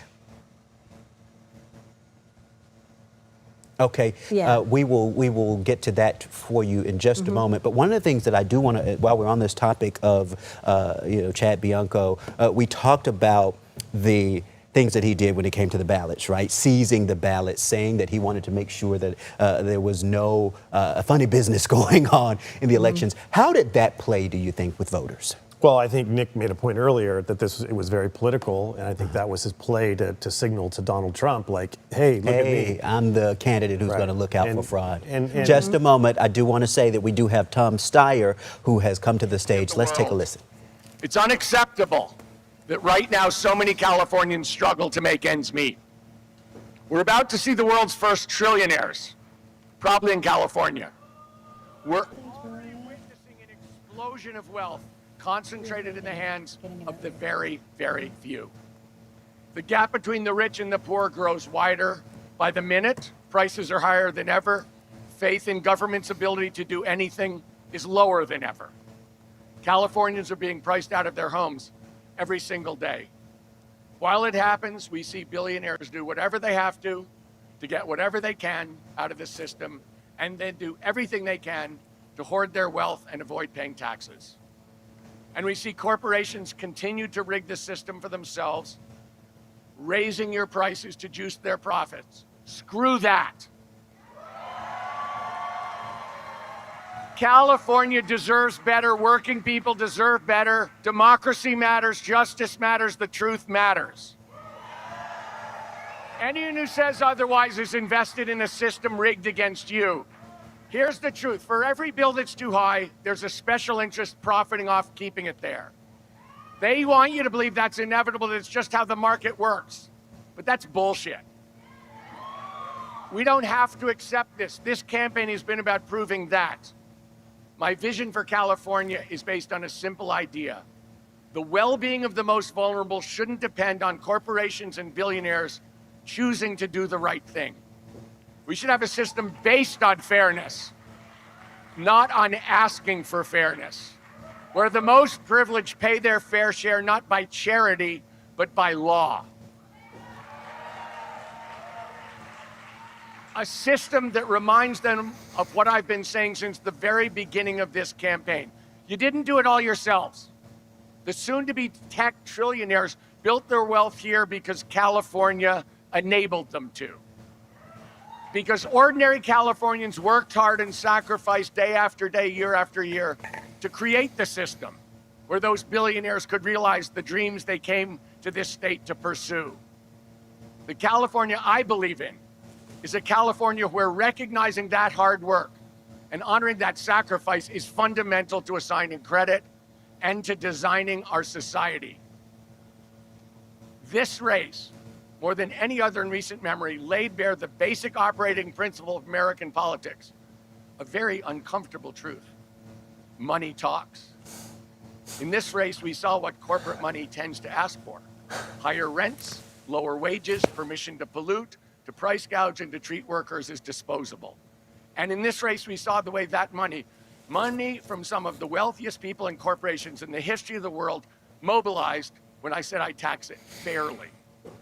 We saw a direct causal relationship between my plans for change and the $55 million of corporate money that's flooded in to stop me. Single-payer healthcare, here come the insurance companies. Clean energy, here comes Chevron. Taxing AI, what about Meta? Lowering electric bills, hello PG&E. To quote FDR, never before in all our history have these forces been so united against one candidate as they stand today. They are unanimous in their hate for me, and I welcome their hatred. But here's the thing. Their spending wasn't personal. It wasn't about who I am. It was about what the corporations believed I could do. For the corporations, elections are always about policy. For the corporations, politics isn't about parties, it's about profits. They do not think in red and blue teams. They think in red and black ink. They think in dollar signs and balance sheets. Their priorities and decisions have proved soulless. They're totally unconcerned with the well-being of working people, with the health of our democracy, with the very concept of justice. They will support who and whatever they have to in order to usher in a future that is beneficial to their bottom lines. It's why they uniformly back Trump. It's why they uniformly oppose progressives, and none of that was unique to this race. Here they were just especially brazen, because here they were especially scared. The dollar amounts are different, but in elections everywhere, the principle is the same. You want to fight for working people at the expense of corporate profits? Watch corporations do everything in their power to stop you. Usually they try harder to hide what they're doing. And usually they're confident that if they spend enough, whoever's threatening their profits will be forced to back down and go away. This is how working people have been priced out of our politics. This is how the system protects itself. And I'll be the first to say it, that isn't how the system should work. You shouldn't have to be a billionaire to run on single payer. Or to challenge monopolies, or to call out a corrupt system when you see it. And usually they're confident that if they spend enough, whoever's threatening their profits, there are many people, activists and organizers and ordinary working people who are out there today and who have been out there for decades, saying and doing all of these things brilliantly and fearlessly. Those are the people I'm in this race for. Those are the people I'm in this race with. The corporate interests came at us with everything they had, and we didn't back down. We were absolutely uncompromising in our values and our vision for California, and together we've scared the hell out of the corporate interests who are used to getting it their own way. We exposed the fact that their power depends on a system that is fundamentally You've just been listening corrupt. live to Democratic gubernatorial candidate Tom Steyer. Let's bring in our panel of analysts right now. You chuckled a little bit, Nick, when he said, quote, money talks. Well, it certainly does. He is the top spender. What are your thoughts on some of the thoughts that he shared tonight? Money talks, except for Tom Steyer's money, apparently. This doesn't sound like a speech that's being made from a position of strength. It sounds like a speech that's being made, an airing of the grievances, right? A lot of what he said just came across as extremely hypocritical. And if he wants to talk about affordability in California, he should be looking at himself and his own party and the policies that they're passing in this state. It's not because of greedy corporations, it's because of what's happening in the legislature over the last 8 years that have caused the affordability crisis in this state. And the fact that he's not owning up to any of that is really illuminating.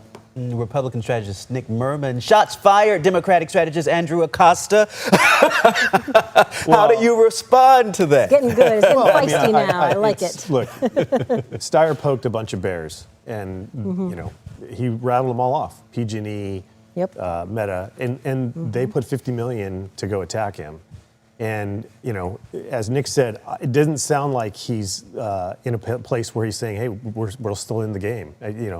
It's almost like, I took on the corporations and I didn't win. That's what it feels like to me. So I don't know. It's a little odd to me that the tone of that is more about rehashing the election and not looking for, hey, we're not done yet. We got 4 more days of ballots to be counted. Well, maybe he was getting there. Maybe he was, but maybe he was just winding up. He was going through. Look, but what is true, and you're seeing this in congressional races, you're seeing it across the country. There is a fight in the Democratic Party about establishment, corporations. Tech is the new tobacco. There's all these things that are playing themselves out when it comes to campaigns and the money being spent, and you see. Local Mike Thompson being hit for contributions he's taken over the years. So this thing about money is sort of baked into the cake now, and I think we're going to see more of this in Democratic politics going forward, where people have criticized Rusty Hicks and the Democratic Party for the money they've taken. And clearly Tom Steyer is using those talking points today. Do you envision, strategically speaking, should he make it to the November runoff? Of course, we're still, like you guys had been saying, maybe days away from us knowing who the top 2 in this race would be. Do you envision, or would you advise strategically to change a little bit in the tone, depending, based on what we've seen in this speech here and the reaction to that speech? Well, as we talked about, primaries, you're talking to base voters. So, Tom Steyer's message was geared to 30%, and that's what he was shooting for.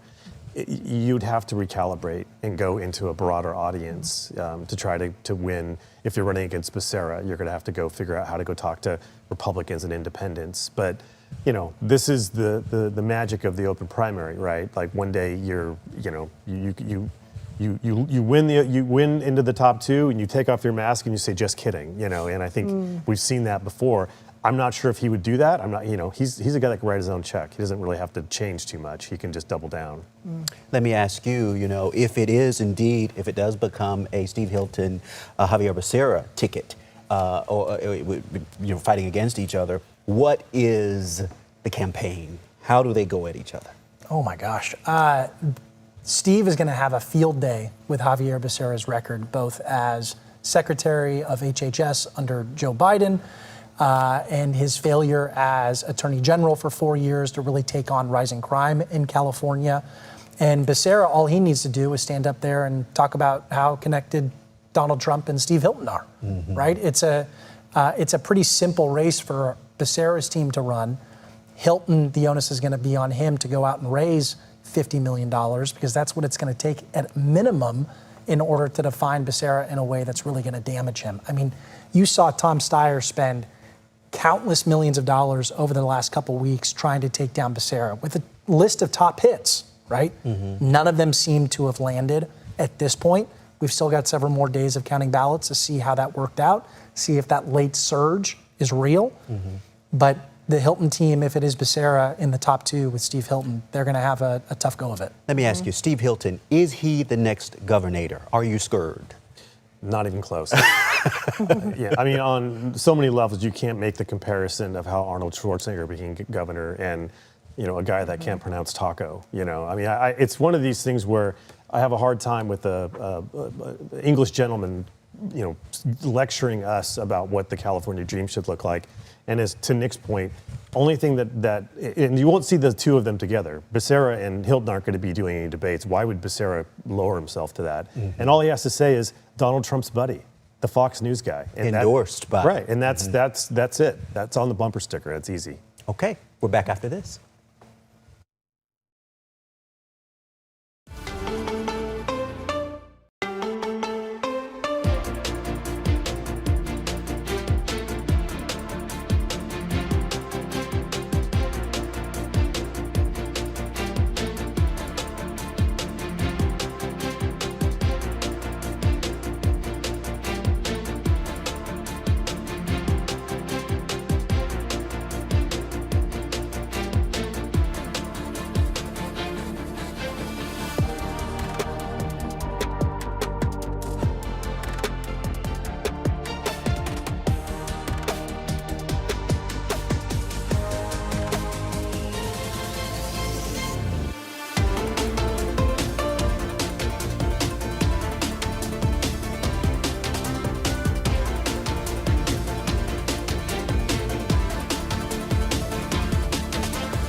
Okay, let's take a look at some of the results as they are coming in this crowded race for governor.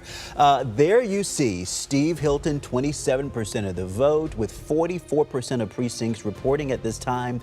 Xavier Becerra right there at 26%. I mean, I have to say, we were questioning whether or not the polls were going to be accurate. This is kind of what we've been seeing, right? This 27, 26, 20%. These three have been right there at the top. And we were just going to have to see what election day would bring and how things would actually shake out. But there are the numbers right now, still very early, not yet even 50% of precincts reporting, but these are the numbers that we're seeing right now. Yeah, and a reminder on the governor screens that you'll see here, we're showing the photos of the top five as they are at that moment, right? Because there are more than 60 people running in that governor's race. Now, moving on to lieutenant governor as well.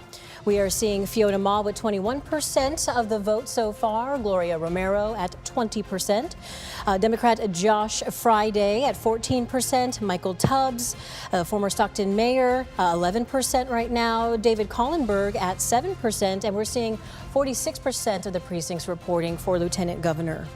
Secretary of State, incumbent Shirley Weber, 56% so far, with 47% of precincts reporting, 40% for Donald Wagner right behind there. And so Shirley Weber appears to be doing pretty good so far. It's something we're going to be watching throughout the night.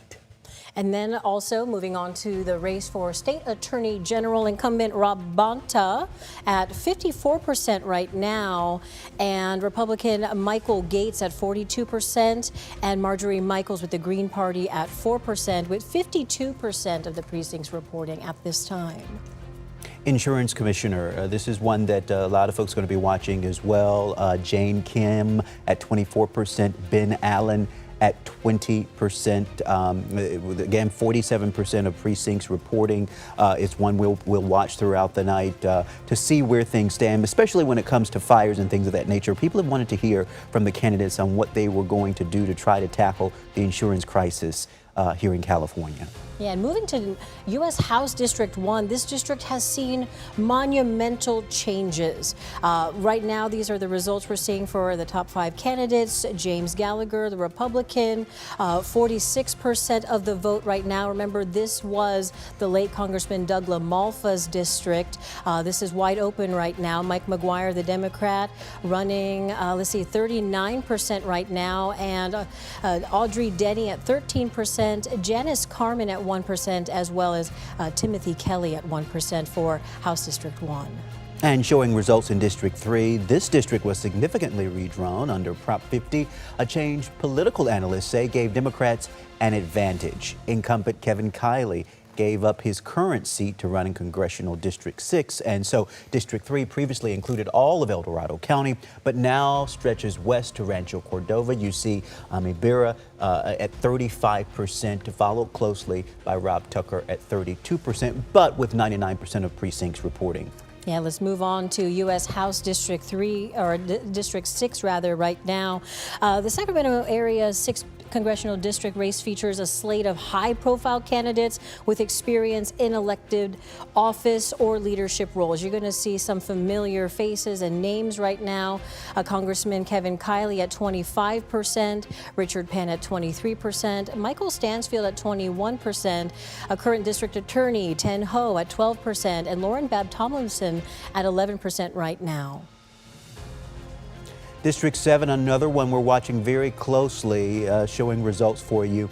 This was redrawn under Prop 50 and now includes parts of Sacramento, San Joaquin, and El Dorado counties. Doris Matsui and Mai Vang have really been going at each other this time around. This question of experience over youth, age over youth. Is it time for a new face? Should we keep the incumbent? And there you see incumbent Doris Matsui with 32% of the vote. Mai Vang, 25% of the vote, 100% precincts reporting.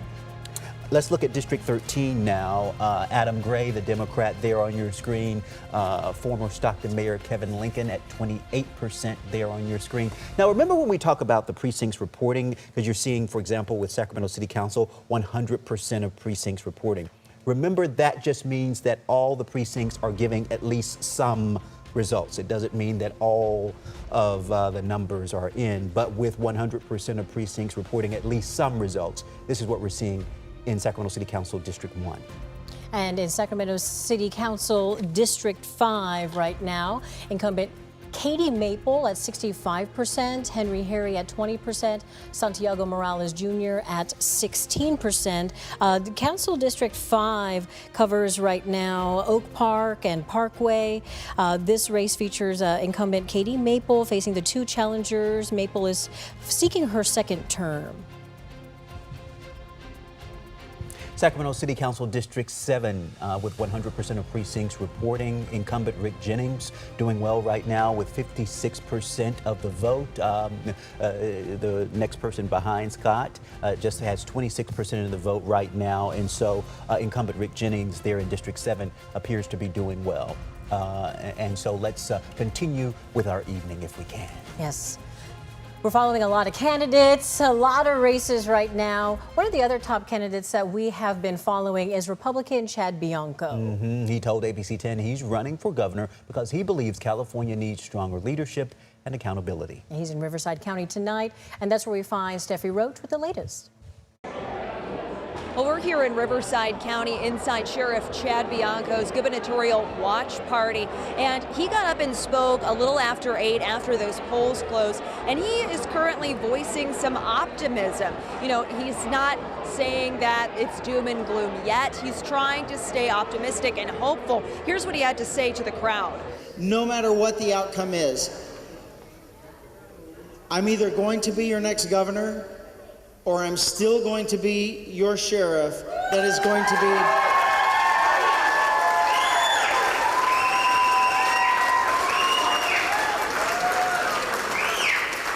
But in the end, I will make absolutely sure that Sacramento hates me and you all love me. And as more results roll in tonight, we will be out here in Riverside with the latest information. But I'll send it back to the desk.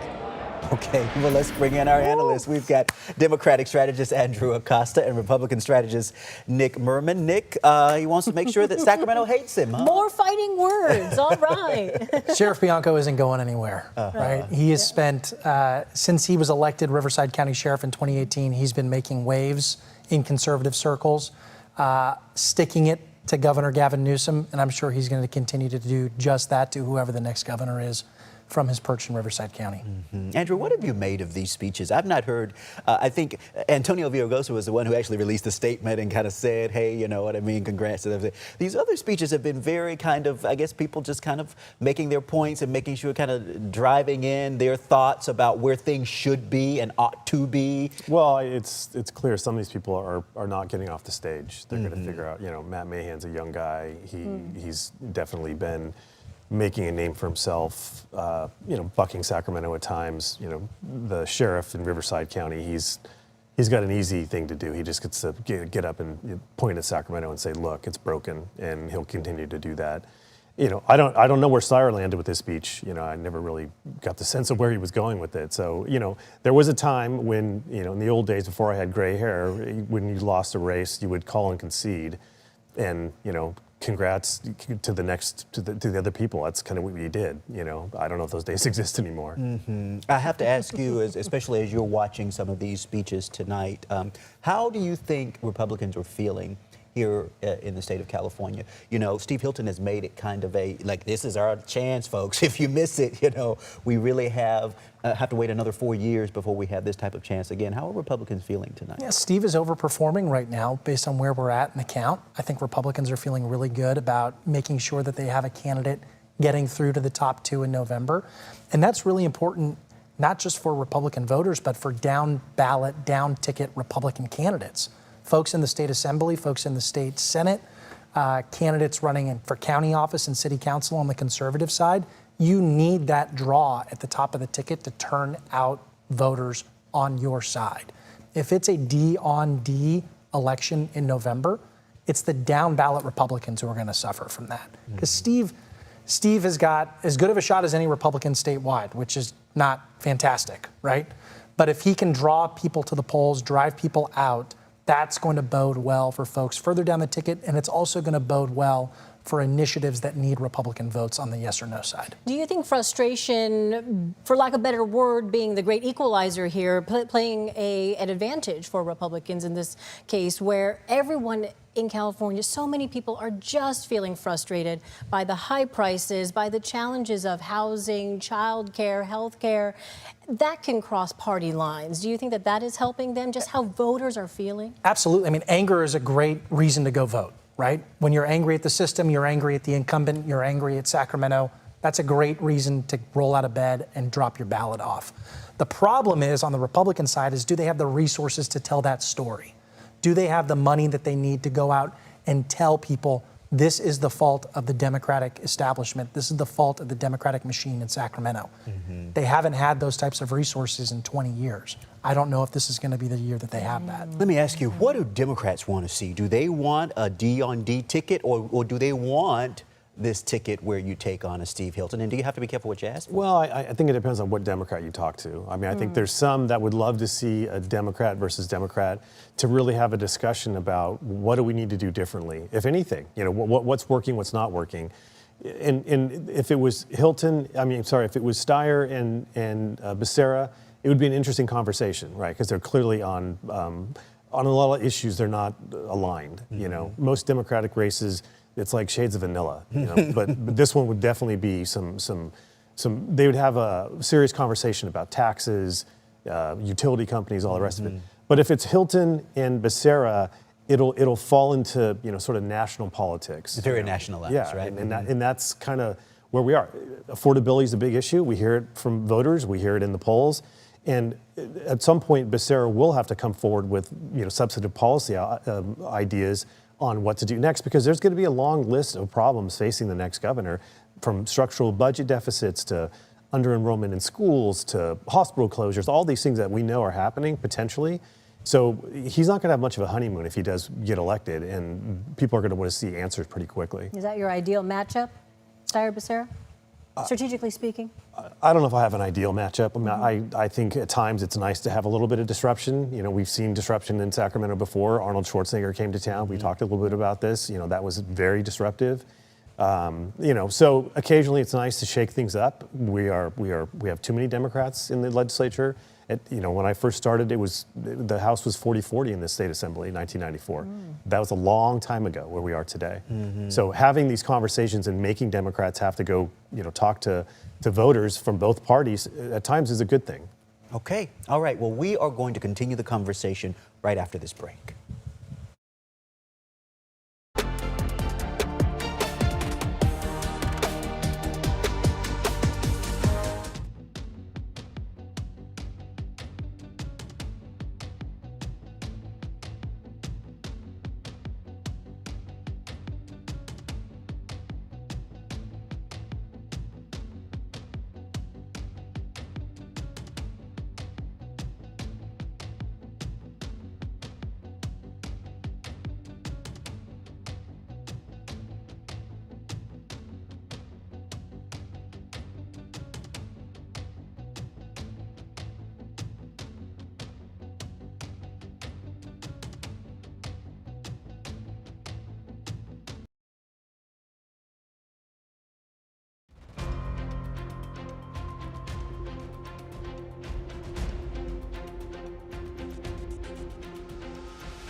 Welcome back, everyone. We are continuing to watch the results as they come in. Here we see San Joaquin County Supervisor for District 2, Paul Canepa, with 69% of the vote in. Still early, though, but this is where things stand right now as we continue to see results come in.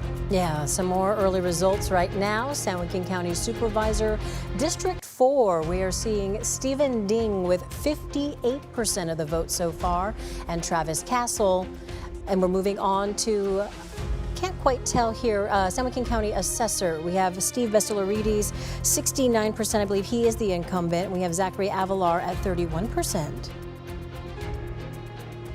Stockton City Council, District 1 with the early votes in. There you see Michelle Padilla at 53%, Tamika Small, 26% of the vote coming in for Stockton City Council District 1, just with the early votes right now.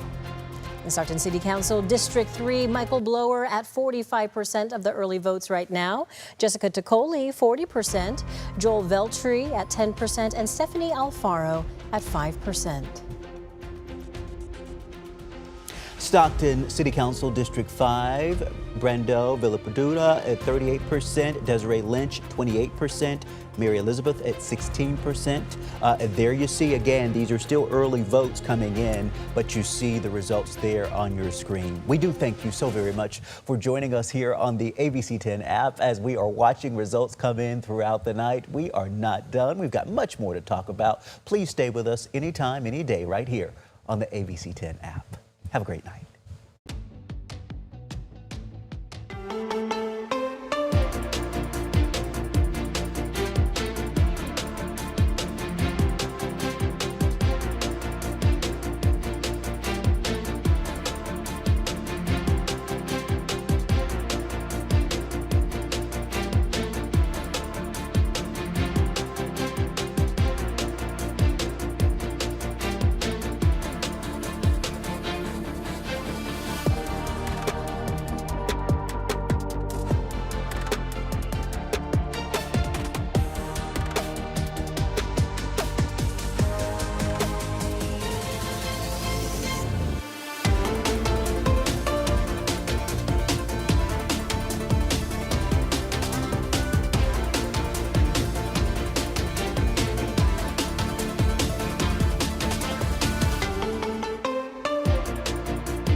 Well, it's primary election night in California. Hello, everyone. I'm Chris Thomas. I'm Laura Painter. Great to have you here. The polls are closed and votes are being counted right now. And we are following several key races on the ballot, from congressional seats to city council races. But of course, the biggest race tonight is California's crowded race for governor. It will finally narrow to 2 candidates for a showdown in November. Yeah, under California's top 2 primary system, the 2 candidates with the most votes will advance to November's general election, regardless of their party. The leading Democratic candidates include Democrat Xavier Becerra, Tom Steyer, Katie Porter, Matt Mahan, Tony Thurmond, and Antonio Villaraigosa, who has actually conceded the race tonight. Yeah, on the Republican side, leading candidates are Steve Hilton and Chad Bianco. The candidates are holding watch parties throughout the state tonight, and so we have live team coverage at those various locations. Richard Allen at Steve Hilton's watch party in Huntington Beach. ABC10's Alex Bell is in San Francisco at Tom Steyer's watch party. But first, ABC10's political reporter Jenny Ha is in Southern California at Xavier Becerra's watch party in downtown LA. Jenny. Chris, Laura, good evening. Good to be with you again. I do also want to add Matt Mahan has actually just conceded in the race as well. So that is the latest update on the governor's race. Here at the Becerra Watch Party, excitement is growing and growing. Obviously, still early results coming in, but every time a new batch of results drops, you hear the crowd cheer as they see Becerra as one of the top 2 vote getters. So that is a big question with the 3 leading candidates in the race, Democrats Tom Steyer, Xavier Becerra, and Republican Steve Hilton. Which of the 2 will be advancing into November as the top 2 vote getters under California's jungle primary system? There are a lot of legislative leaders here as well. I spoke with Assembly Speaker Robert Rivas. Take a listen. I trust, our state's voters. I trust our democratic process, and I think, certainly there's always, elections like to, they tend to bring out the worst in us, and we have seen this play out in smaller legislative races where there's so many candidates. One party's is iced out of a general election, and so certainly there were so many candidates in this race, a diverse quality of candidates, experienced candidates, but certainly it's no surprise that we're at this point where certainly we're going to have Xavier move on. Why not Tom Steyer? Well, I appreciate Tom Steyer, but in this moment, when you look at these initial results, I'm proud to support someone like Xavier, and I'm confident he's going to move on. And the reason I asked Speaker Rivas why not Tom Steyer is because just like California Democrats were very split between Tom Steyer and Xavier Becerra, so were California legislators. And I think the candidate is actually about to take the stage soon. So for now, I will send it back to you both in studio. Okay, we will go back out there live as well once he does indeed take the stage. Stand by for that. Yeah, Jenny Ha with the breaking news that Mahan has just dropped out of the race. Right now, we want to get to ABC10's Alex Bell. She is live in San Francisco at Tom Steyer's watch party. Alex, tell us about the vibe, the atmosphere. Steyer had spoken just a few minutes ago. What is the reaction to that? What are you hearing on the ground?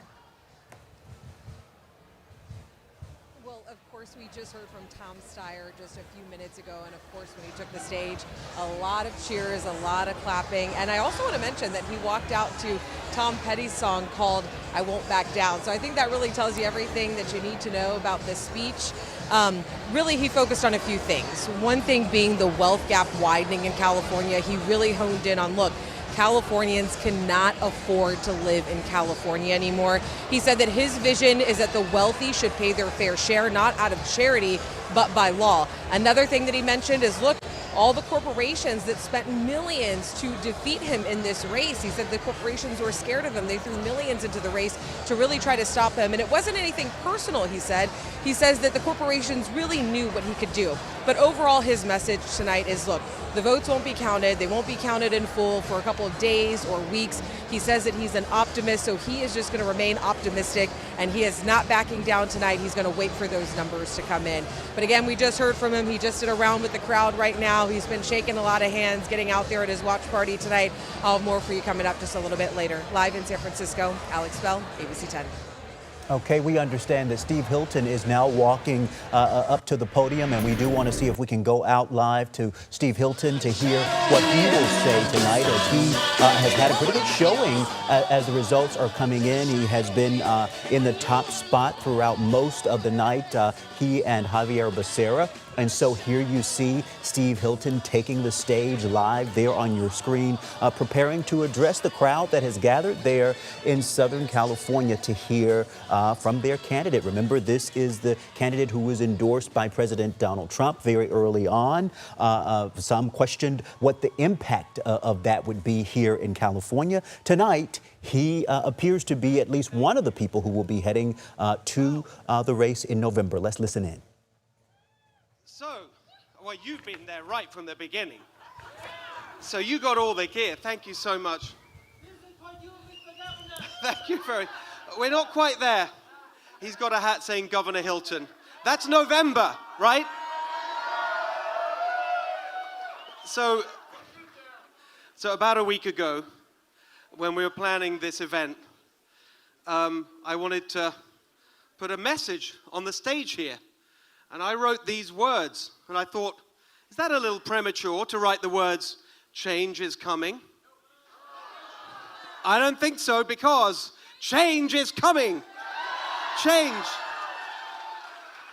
is coming to California.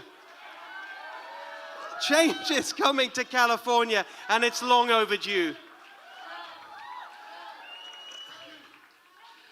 I want to just say something from my heart to every single person who's voted for me. We're not there yet, but it's looking good. It looks very much as if Californians really will have the chance to vote for change in November and take our state in a new direction, a fresh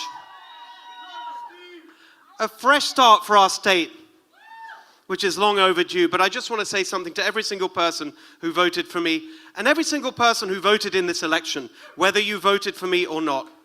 I am here for you, for every single one of you. Because I have to tell you, it's the greatest honor of my life to stand before you now. Well over 1 million Californians have put their faith in me. The number is rising. But here's what I want to say as someone who is a new American citizen. So proud to be an American. So proud to be a Californian. What an incredible honor. The first time I've run for office, over 1 million people and rising, voting for me to take this incredible state in a new direction. And I know that some of you may be watching and saying, who is this guy with a funny accent? Thinks he can be governor of California. Well, you know, there was actually an immigrant who was governor of California not that long ago. And I remember when I became an American citizen, that certain governor you may remember. He said, congratulations. He made a very nice video. He said, but Steve, you got to get the wrong jacket. You got the wrong jacket. And I made a pledge that day that one day I would get the jacket that Arnold told me to get on my road to being governor of California. And here it is. I am a proud American. There's the jacket. And I am a very proud Californian. A very proud Californian tonight. Arnold, that was for you. Yes, exactly. So, you didn't see it. All right. Look.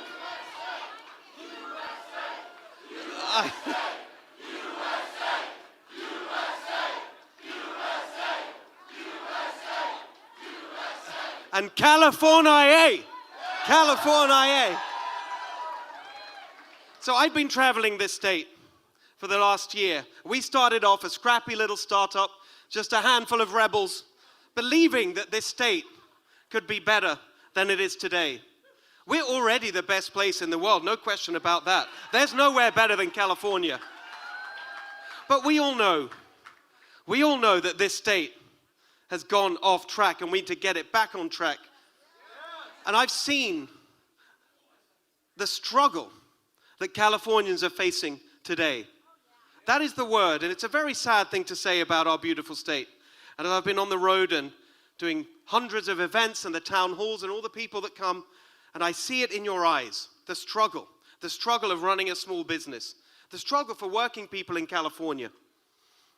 Young people who don't see their future in California anymore, who think that they have to move to another state to have that dream of owning their own home that we used to offer better than anywhere else in the world. That's what we need to get back for California. The belief that we can offer that. And so to every young person watching in California, whether you voted for me or not tonight, I just want you to know that I see you. I believe in you. I know that you can do it. I know that we can do it. We can make California a place where when you work hard, it's not just a struggle. That's why my plan is so simple and practical, not ideological. We've had enough ideology in California, haven't we? It's time. It's time for positive, practical things. I'm fighting for working people in California so that you can keep more of what you earn. The best way to put money in people's pockets is to take less out of it in the first place. And that's what I'll do as your governor. Your first 100 grand tax-free. Simple, practical things to make life less of a struggle for working people and for small businesses. Most of my career has been in business. I've run small businesses, including restaurants. That is a tough business, by the way. And here's how we're going to help small business in California. Number one, simple, practical things. $800 every business has to pay to the government just for existing. That's crazy. We're going to get rid of that. We're going to help small business. Working people in California paying the highest gas prices in the country. That's insane when we have abundant oil reserves right here in California. As long as we are using oil and gas in California, let's use California oil and gas. That's the plan. And that way, we can get our gas prices down. $3 gas, that's the plan. Electric bills, the highest in the country, double the national average. We can have a sensible energy policy, cut your electric bills in half. This is the kind of thing that we need to make our state Cal-affordable. Cal-affordable. So we restore that basic dream, a good job where you make enough to raise your family in a home of your own, in a safe neighborhood with a good school so your kids can have a better life. That's the plan. That's what I'm fighting for every working person, every small business, every young person in California that wants to stay in this state. What have we done in California, the greatest place on earth, that people are leaving our state? For hundreds of years, people have come to California to follow their dreams. But now they're leaving.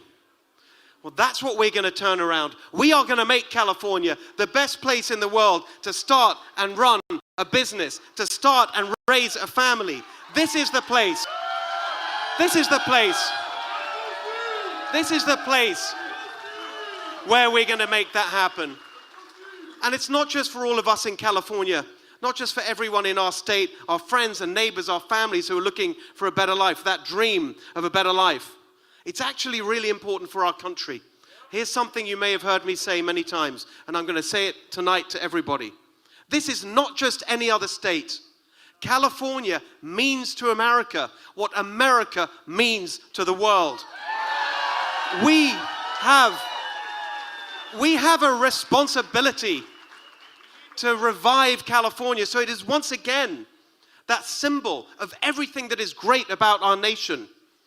Energy and optimism and ambition, the rebel spirit of California that's meant that over the centuries we've built the most incredible businesses and industries. We've turned barren land into the world's most fertile farmland. And when I'm governor, the water will be flowing to our farmers so we can grow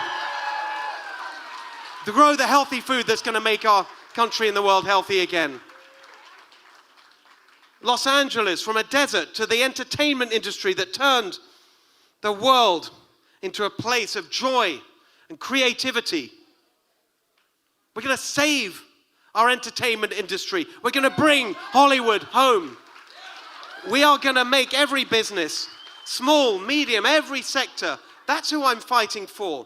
The energy, the optimism, the ambition, the innovation. We've got it all here in California. We've got everything we need for this state to be amazing again.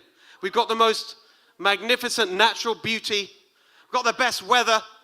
We got the best people right here. We got the entrepreneurs and the innovators. We got the best universities. We've got everything we need in this state. We've got the rebel spirit. We've got the hustle. We've got the attitude. We've got everything we need to make California golden again, except for a good governor. And very soon, we will have that as well. We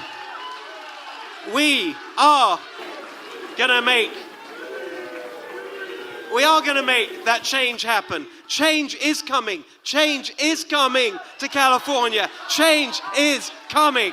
Change is coming. Change is coming. Okay, we're Change just is listening coming. live right Change now here to Republican gubernatorial candidate Steve Hilton at his watch party. A very enthusiastic crowd. He even had some props, American flag and the California flag on the lining of his jacket. Let's bring in our panel of experts right now. We have State Capitol insider Chris McCaley, Republican strategist Nick Merman joining us. What do you guys make of this speech? We'll start with the Republican.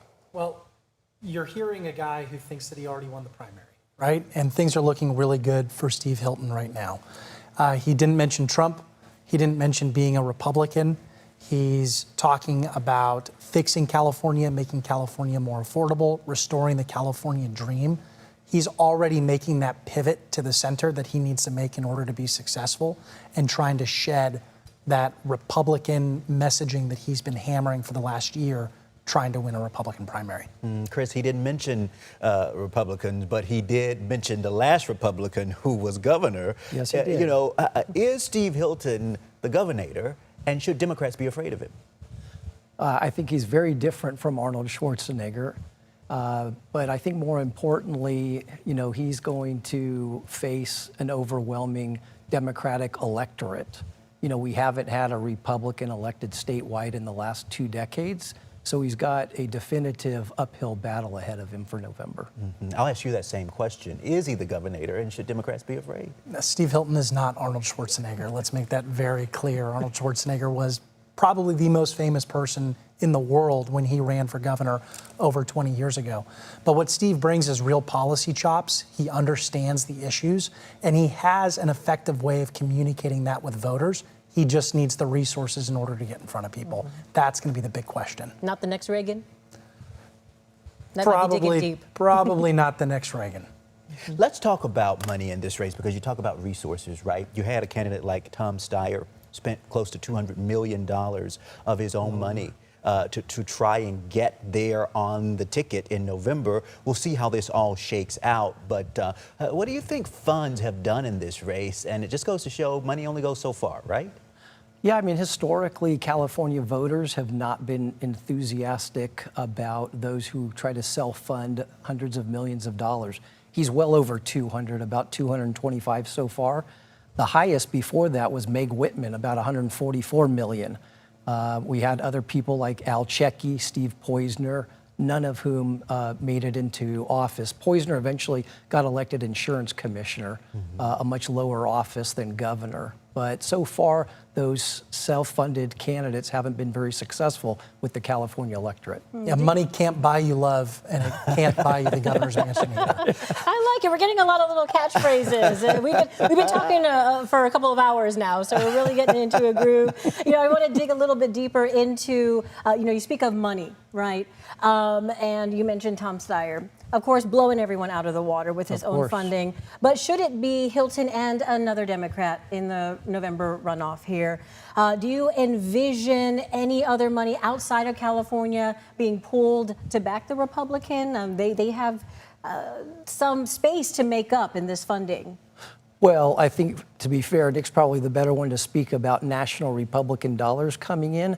But obviously, Hilton's already got the president's endorsement. And if it turns out that it's a Republican versus a Democrat in November, I would expect a number of outside groups will help both the Democrat and the Republican for November. Nick, your thoughts on Yeah, that? I mean, the California money is overwhelmingly going to go towards whoever the Democratic candidate is, assuming that it is Becerra. If it's Steyer, it turns into a little bit different equation because Tom Steyer represents an existential threat to a lot of the big funders in California. As you saw, big funders spent $50 million to try to keep him out of the top two.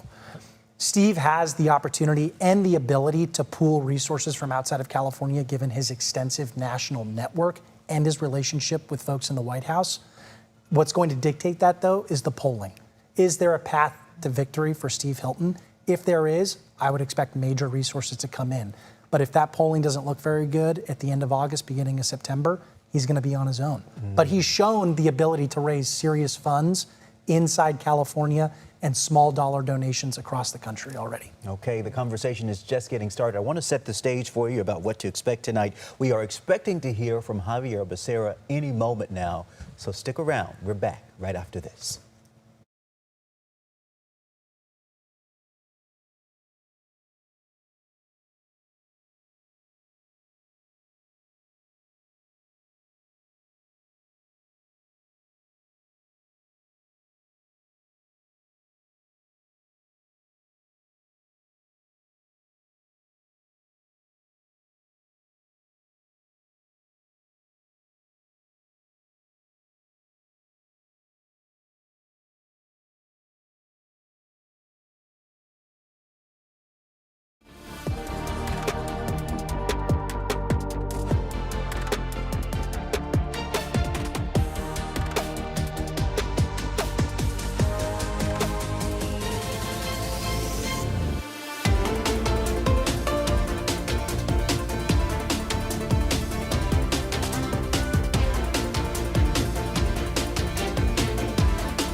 Decide that's our dad.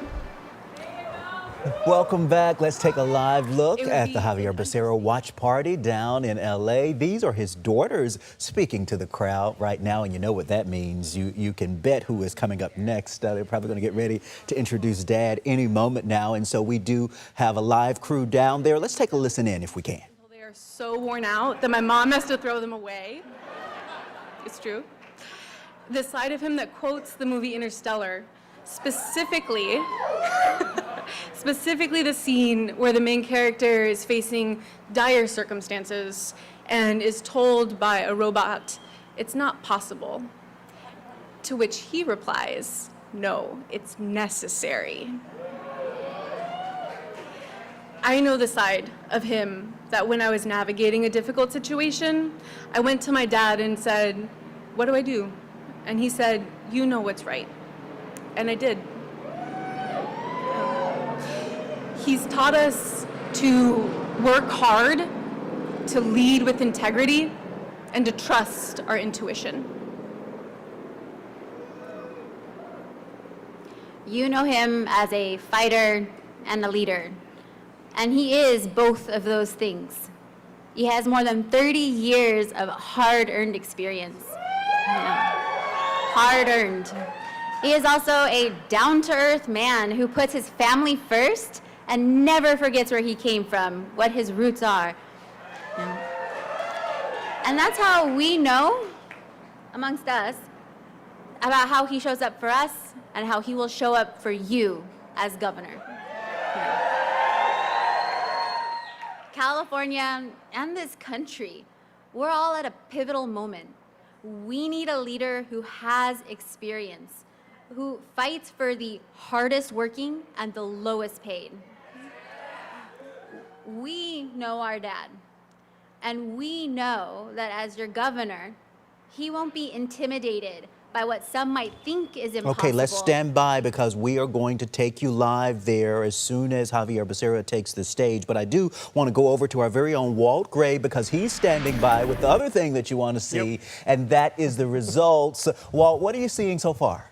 Well, first of all, as far as Becerra goes, and we haven't mentioned this today, he was born and raised in Sacramento, Southland Park area, graduate of C.K. McClatchy High School, where my three children went to. So there you go, on to that. But I believe Becerra is coming out, and we'll talk more about the results.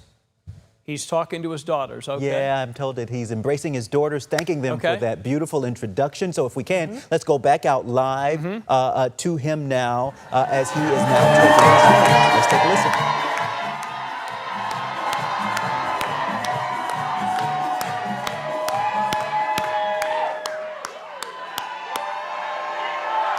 Feliz, feliz.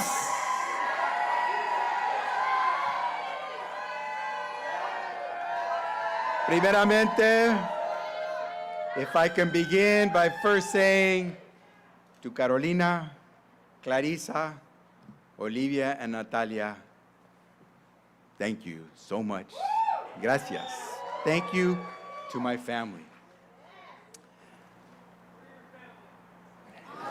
You are. The California dream, it's alive tonight. And you see, I get to hug it and kiss it every night. We stand here at the birthplace of el pueblo de Nuestra Señora, la Reina de Los Ángeles del Río de Porciúncula, better known as LA. Like my family, LA is the starting line for millions of success stories across this state.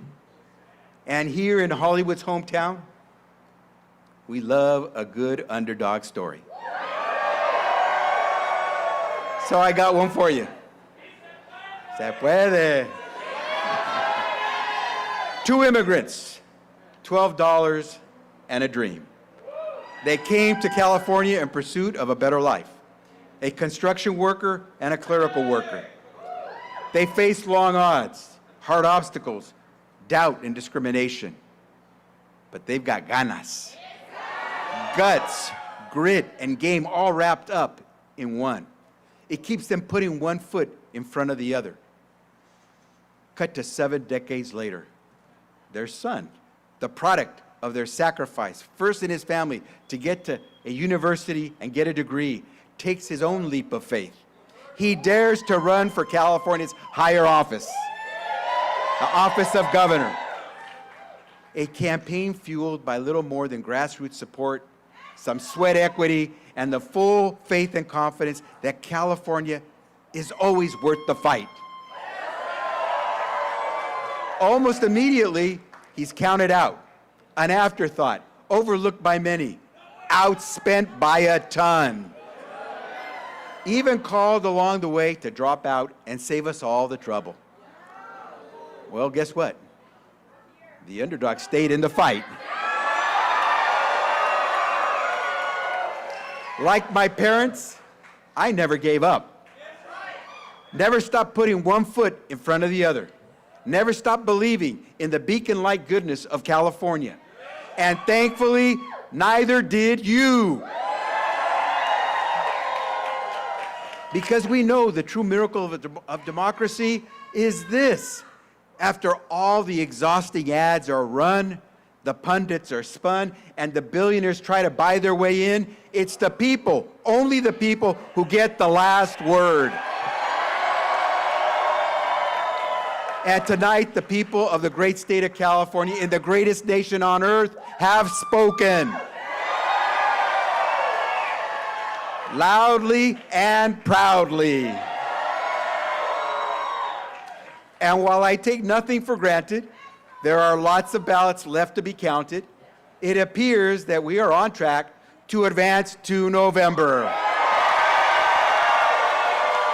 One step closer to the son of those hard-working immigrants, Maria and Manuel Becerra, becoming the next governor of the great state of California. Now that's more than a Hollywood ending, more than a milestone. It's the everyday miracle of living in a state that regularly makes the improbable seem inevitable. And I couldn't have done it without you. The doctors who clocked double shifts but still found time to canvass. The teachers who became our best volunteers the minute the afternoon school bell rang. The small business owners and union members who kept our economy running by day while walking door to door at night. The firefighters, the janitors, the caregivers, the nurses and longshoremen, the students.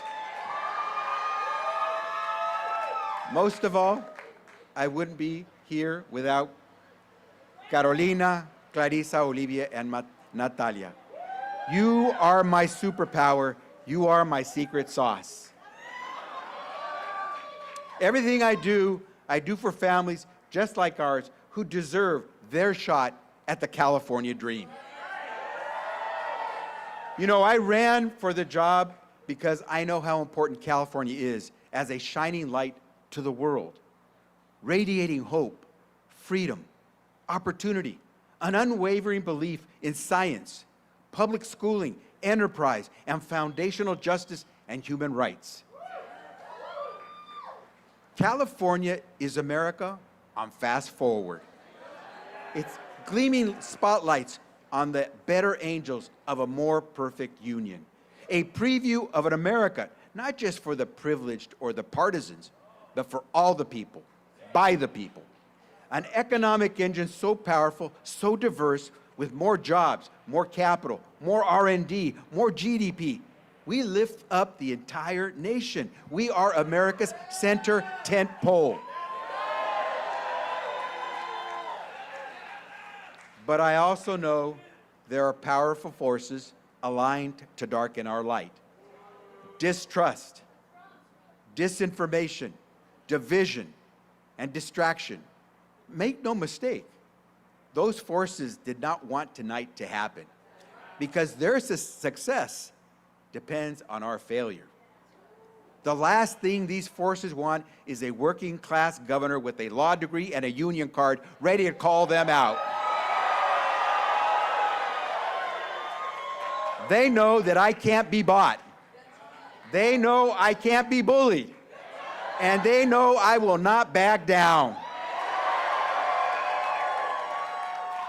Now, we also recognize that despite all of California's growth and innovation, wealth and workforce, there are still too many Californians who feel shut out, priced out of the winner's circle. They feel disconnected from the economy, from our government, from the job market, the housing market, and from one another. In this new world, it feels like the old guarantees no longer apply, and the promise of a brighter future is an artifact of the past. For all of California's greatness, we sometimes struggle to meet the standards we set for ourselves, or to be the example that a divided nation or the next generation of dreamers so desperately need us to be. Which is why, as your governor, I am ready to lead the fight to uphold California's promise. To make sure we have the governance worthy of our gifts. To ensure everyone, regardless of where you live, what you've learned, who you love, how you look, Everyone has a rung on California's ladder of opportunity. It starts with access to affordable homes. We are going to launch a building revolution in California, starting with the thousands of shovel-ready housing projects already in the pipeline. And in America's wealthiest nation-state, no excuse is acceptable for allowing people to live unsafely on our streets. A healthy economy also needs healthy communities. So we'll restore the promise of affordable health care with universal access in California, including our underserved and rural communities. We'll expand our global leadership on climate, safeguard our air, our water, and our coastline, and we will never surrender green growth jobs of the future to Washington politics or international competitors. We will invest in our schools like we mean it, expand early education, childcare, and paid family leave, the real family values. We will fortify our second-to-none system of higher education, delivering the next generation of California leaders. We will defend our children from the epidemics of gun violence and dangerous street drugs, and treat public safety like a first-order principle, because it is. We'll be big-hearted, sure, but tight-fisted with our taxpayer dollars. We'll build a government that runs not on promises, but on time and under budget. And one that holds itself accountable when it doesn't. We will protect the right to vote for every voter, for every community, in every corner of California. And we will defend the rights of women, no exception, no equivocation, no retreat. We will do all of these things because the world today needs California's shining example more than ever. Its optimism, its inclusion, its ambition and invention. That is what makes America great. Not the wealth and privilege, but one people, e pluribus unum, lifting all boats. You know, we have a White House that ran on America first and an affordable middle class. And almost immediately, they ran away from their own promises. Now the country is mired in an economy without mooring, a war without purpose, a job market without prospects, and an American community without common ground. Donald Trump is doubling down on decline and counting on people being too fearful, distracted, or gullible to fight back. Well, he didn't count on us.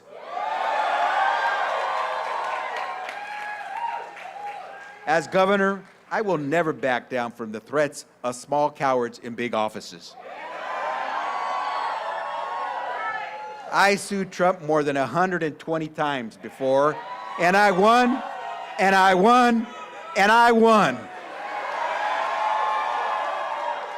And anyone who wants to come at California will have to go through me. And here's the good news. California is bigger than Trump. Our values are undeniable and undeportable. We have been listening there to Xavier Becerra, speaking there to his watch party in Southern California, in LA. Stick around. We are back right after this with analysis.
Welcome back, everyone. We're joined by McGeorge School of Law professor Chris McCaley and Republican strategist Nick Merman. Let's talk about this, huh? So we just found out that Katie Porter has conceded the race.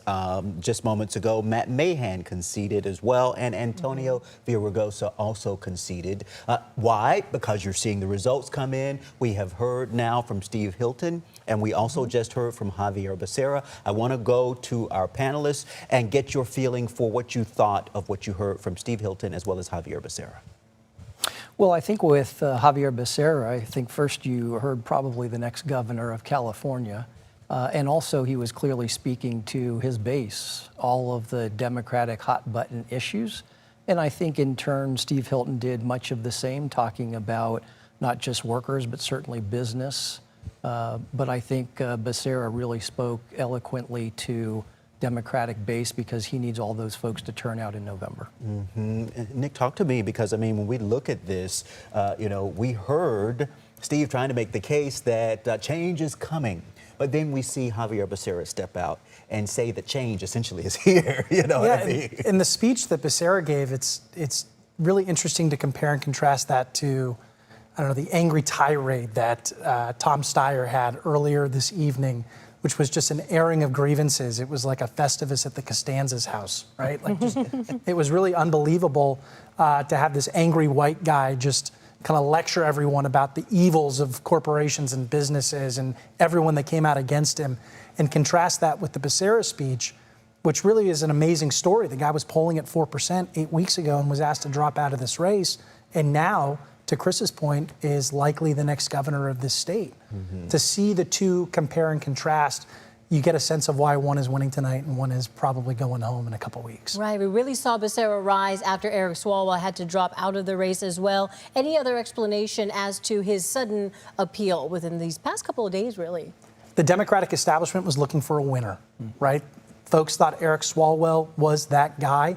Tom Steyer is not a very likable person. He's this billionaire who spent over $200 million to try to buy the governor's mansion. And Becerra is relatively likable. He has high favorability ratings among the electorate. And he's not so much as a blank slate as he is like a magical mirror where you look into and you see what you want to see. The guy's been very pliable in terms of what his policy priorities are going to be. It's going to be very interesting to watch over the next several months his policy priorities start to solidify and see what he's actually going to do for the next 4 years. Right. To that point, strategically speaking, what are some of the challenges you think Becerra may face? I've heard AG also stands for aspiring governor as well, so he seems very poised for that role. But what do you anticipate, since he does have a long track record in politics, especially with the Biden administration as well, and Newsom? Well, he was also a statewide official, being one of the 8 constitutional officers as Attorney General, a member of Congress. I think the voters were looking for some stability and a known quantity. And so I think after Swalwell dropped out, attention really turned to him. And again, he was a known quantity and somebody who probably is not going to rock the boat, certainly not to the tune of Tom Steyer, who appeared to be, willing to accede to everyone's demand. Everyone that he appeared before, he was offering whatever was on their plate, whatever they desired. So, talk to me about the whole phenomenon that we've been talking about throughout the evening, and that is this ballot clutching, that you had so many Democrats especially who waited to vote, trying to see how this thing was going to shake out, that it was voting with your head over your heart, if you will, that perhaps you had another candidate that you wanted to go with, but like you mentioned, they wanted to see who could and would win. Well, we've had a very interesting primary. A year and a half ago, Katie Porter was hands down the leader and clearly ended up in the single-digit range ultimately. We had quite the colossal failure of the Swalwell campaign. And so I think, again, folks were wondering, is there another proverbial shoe to drop or not? So I think that caused a lot of voters. Now, you're asking somebody who returned his ballot about 3 weeks ago. But I think in talking a lot of folks, a lot of voters out there, many of them were in fact waiting to see, is there anything else that's going to come out on any of these candidates that might push me in one direction or another? And to that point, I want you to be able to weigh in, because as you're starting to see these results, does anything surprise you? The fact that Steyer has not gained as much as he has in these early results compared to some of the polling that we've seen over the last week or so is surprising. But to go back to something that Chris mentioned with the Swalwell effect, right, and people holding on to their ballots, it's like after you go through a bad breakup, you don't want to get hurt again. So folks didn't want to commit early to the next front runner in Becerra. And then you throw on top of that the American way of backing a winner. Voters want to vote for the candidate that's going to win. No one was really sure who that guy was going to be until the last few weeks. And that's why everyone's been holding on to that ballot. They don't want to vote for the guy who's going to lose. They want to back the winner. And so as we're talking about who could win, let's talk more about the results, right? Let's go over to our very own Walt Gray. He is live in the studio. He's been tracking those results as they come in. Walt, what are you seeing? What are the results showing right now with the governor's race especially? You know, you just mentioned Eric Swalwell, who dropped out first week, right around April. The ballots came out in May. Eric Swalwell, 17,000 votes. So you wonder who in that group of voters tonight was voting for Eric Swalwell. So anyway, you mentioned also Tom Steyer. Really a disappointing third place right now, considering what, $200 million to be 7 points behind Steve Hilton and Xavier Becerra. That's not what Tom Steyer paid all that money to do. Very disappointing night. Again, though, you got to think Becerra and Hilton, probably as the votes come in and we're at 50%, they may flip-flop. Steyer, I'm hunting for votes for Steyer to see if there's any opportunity. And he's leading in San Francisco County, which is the largest population base, and he's at 33%. Did very well in San Francisco County, 50% of the vote in. So if he continues to do well there, he'll pick up. But there's just not enough votes anywhere. I'm just not seeing any path where Steyer can catch a dropping Hilton as the night goes on. Becerra will probably go up. So a very, very disappointing night. I do want to whip around real quick here to a couple of the other races. Doris Matsui, a very comfortable lead over Mai Vang. Those are two Democrats. Zachariah Wooden is the leading Republican there. He's right up the backside of Mai Vang, and 44% of the vote. This is, as our panel's been talking about all night, this is going to go for a couple of more days. So you can't say Mai Vang is going to be in any kind of a runoff with Doris Matsui. Kevin Kiley running as an independent over the Democrat Richard Pan.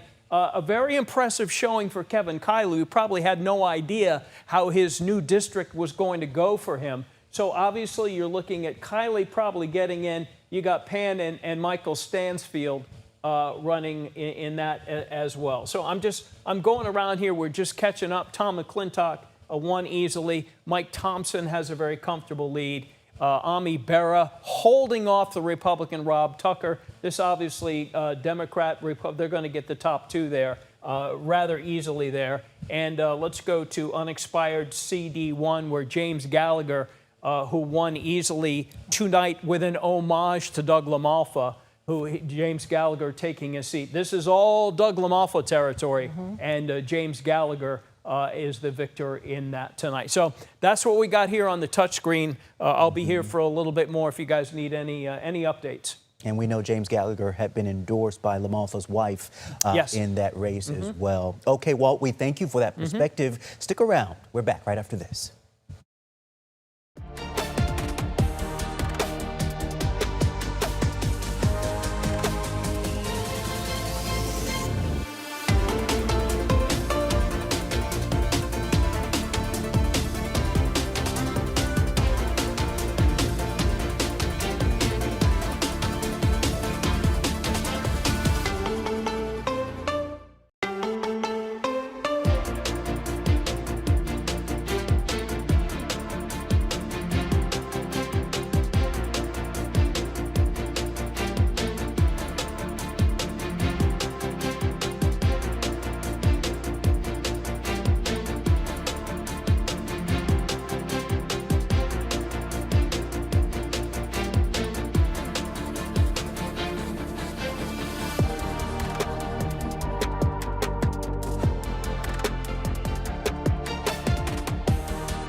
results that are coming in. This was a big talker, right? The race for mayor in LA, Karen Bass, and there you see Spencer Pratt as well will move on to November.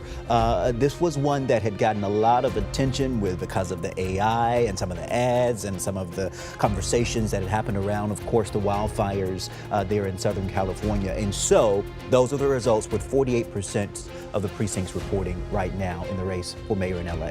Yeah, another local race that we are tracking here, Sacramento City Council District 1, incumbent Lisa Kaplan with 53% of the vote so far, Jennifer Chavla at 42%, and then Venkat McKinney at 5%. This is again Sacramento City Council District 5. As you look at District 5, Katie Maple has 64% of the vote. She is the incumbent with 100% precincts reporting. Now, keep in mind, when they say 100 precincts reporting, that just means 100% of all precincts are at least giving us something, some results. It doesn't mean that all the results are in at this time. Let's bring in our analysts if we can, and let's talk about this race down in LA, huh? I mean, because we had Batman make an appearance, we had the Joker make an appearance. A whole cast of characters, reality stars. Right? Made national news. Talk to us about what you think this says about the incumbent, Karen Bass. Well, first, campaigning is changing, right? We're seeing a massive sea change in how people campaign and influence voters. Look at Tom Steyer paying influencers to try to get his message out. Chris Pratt supporters' use of AI. There you call him Chris Pratt again. I know. Freudian slip. Spencer Pratt, the reality star. Spencer Pratt. It shows you how much reality TV I don't watch. Spencer Pratt supporters using AI to try to gain more attention on this race. Campaigning is changing drastically, and it's changing quickly, and it's going to be really interesting to see how campaigns continue to use these tools moving forward. Politico called it slop, the way that it is now with some of the AI and the social media stars being paid to get out and make some of these statements. We might see a lot more of that in November, and not just in a local race like the mayor's race, but perhaps in some of those statewide and legislative races as well. What do you think it means for voter confidence, and as far as them trusting the messages that they may see out there? Unfortunately, from my perspective, I think that those types of things undermine the integrity of our election process. And so I do fear what are the implications for the voters and how trustworthy will they feel about the messaging that they're getting from those candidates. We've got 30 seconds left. Your takeaway for tonight. Big victory in the special election in CD1. Congratulations to James Gallagher. Looks like he's headed to Congress to finish out Doug LaMalfa's term. Really, really important pickup for House Republicans in Washington. 30 seconds. I haven't seen much that wasn't expected, frankly. I mean, I think generally statewide Democrats are going to dominate, and in a lot of the legislative races as well. Okay. Well, we thank you all for joining us, for being here with us, and we thank you for spending your election evening with us. We are not done. You know, we've got late news tonight coming up at 11 o'clock. We hope you'll join us. We'll see you then.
Hello, everyone. Thanks for joining us on Late News Tonight. I'm Chris Thomas. I'm Laura Painter. Great to have you here. It's a big election night here in California. Indeed, our team has been tracking the results since the polls closed at 8 p.m. We start with the race for governor, where the top two vote getters will advance to November's general election, regardless of their party. So let's take a look at the results in the governor's race right now. There you see it. Remember, the top two advance, and right now, with 69% of precincts reporting, we have Steve Hilton with 27% and Xavier Becerra with 26% of the vote. Yeah, we've been hearing from a lot of the candidates tonight. The candidates have also been holding watch parties throughout the state tonight. We have live team coverage. ABC10's Alex Bell is in San Francisco at Tom Steyer's watch party. ABC10's Jenny Huh is in Southern California at Xavier Becerra's watch party. Richard Allen is at Steve Hilton's watch party in Huntington Beach. And we start with Alex Bell in San Francisco. A big night for the Steyer campaign as well. Alex, what are you hearing on the ground? Well, we actually just heard Tom Steyer speak. And look, his messaging was really no different than what we've been hearing throughout the campaign, and that's affordability is front and center. He said, look, people can no longer afford to live in California. It's become a real issue, and that's always been his focus. And he said really his vision for California is that the wealthy pay their fair share, not by charity, but by law. Here's what else he had to say to his supporters tonight. This race, more than any other in recent memory, laid bare the basic operating principle of American politics, a very uncomfortable truth. Money talks. In this race, we saw what corporate money tends to ask for: higher rents, lower wages, permission to pollute, to price gouge, and to treat workers as disposable. And in this race, we saw the way that money from some of the wealthiest people and corporations in the history of the world, mobilized when I said I'd tax it fairly.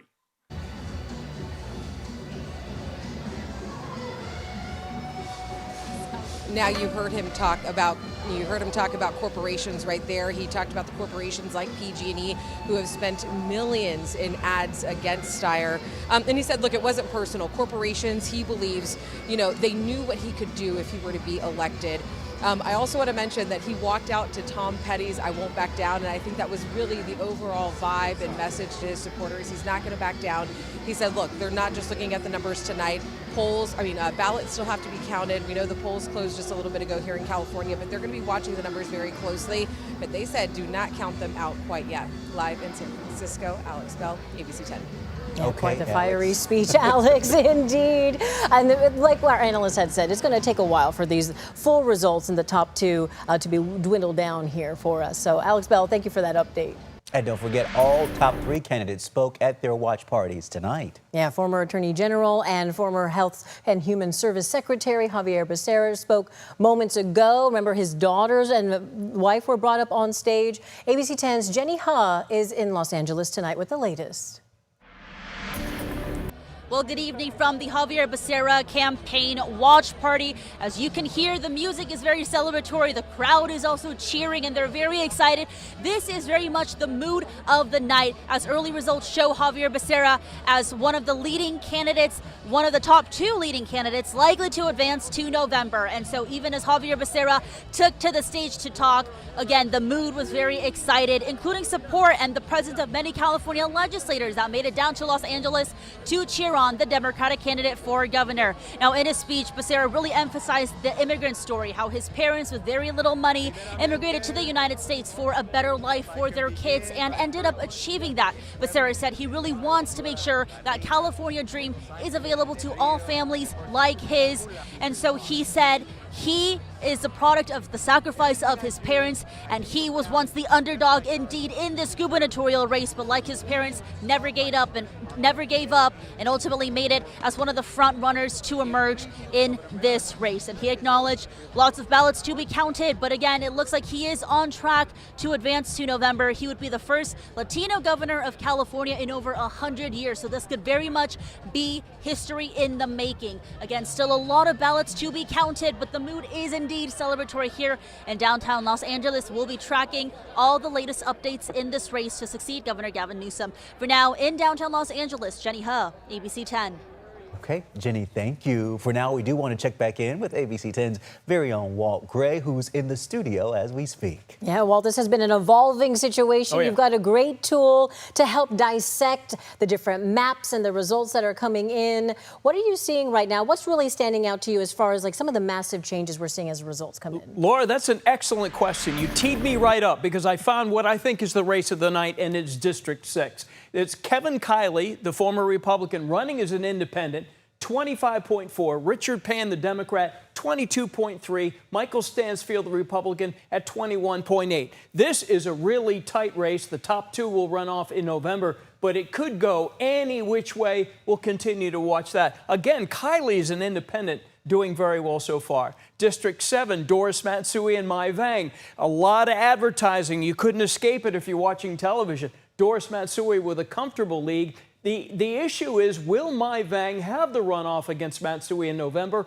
or will Zachariah Wooden, who's right behind Mai Vang, will he be able to get in there? District 6, Kevin Kiley, as we mentioned. Let's go to District 9. Josh Harder declared the winner very early. District 8, John Garamendi declared the winner very early. He will go up against the Republican challenger. Let's go to District 1, James Gallagher. Let's go to the unexpired. This is what we talked about earlier. Gallagher at 62%.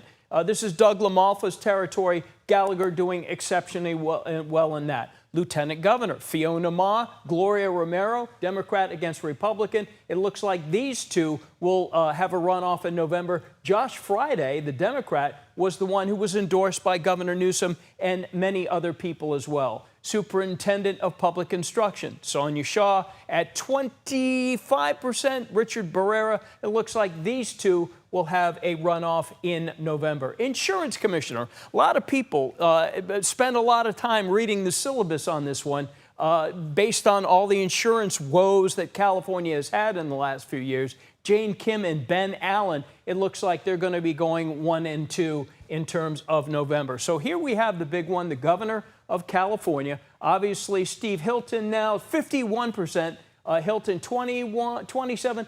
A decent lead now. Will this hold up as the days go on? You would expect these two may flip-flop. Tom Steyer, obviously a very disappointing evening considering he was plugging to try to get in the second spot, and obviously he is far behind that, having spent $200 million on this campaign. So that's what we got here on the leaderboard. We'll continue to follow it for the coming days. Back to you. Of course, Walt, you know, they have been talking a while about would there be some type of red mirage, right, on that first night, if you will, the mirage of, you know, candidates doing well, and then the next day you start to see things change. And we even heard the governor talk about maybe being able to count votes faster so that you wouldn't see these drastic changes from day to day as more votes are coming in from the more populous areas, if you will. Well, you talked about ballot hugging and whatnot. People wait to the last minute, like tonight, to submit their ballots. That's great if you're an individual. You want to have all the last information.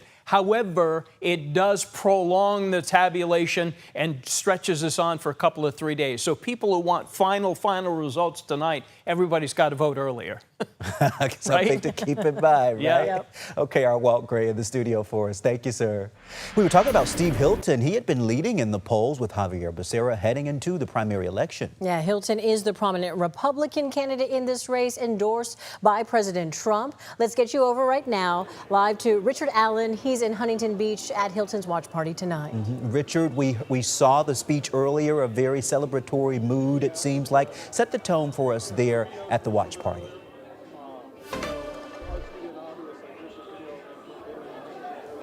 Well, that's right, guys. It has been a huge night of celebration here at the Steve Hilton camp in Huntington Beach. Of course, while not all the votes have been counted yet, it looks promising that the race in November will be between Democrat Xavier Becerra and Republican Steve Hilton. Steve Hilton took to the stage here earlier tonight, pumping up the crowd. promising his enthusiastic supporters that he would make California more affordable. Now take a look. You can see that the crowd has thinned out a little bit, but the message he was given, you can see it right there, change is coming. He plans to make California more affordable for working class families, more friendly to small businesses trying to start out. And another message he hammered home tonight on that stage is that he is here for all Californians, no matter if they voted for him or not in this primary. Now that message of inclusivity was directed especially toward younger voters. Take a listen to this. And so to every young person watching in California, whether you voted for me or not tonight, I just want you to know that I see you. I believe in you. I know that you can do it. I know that we can do it. We can make California a place where when you work hard, it's not just a struggle.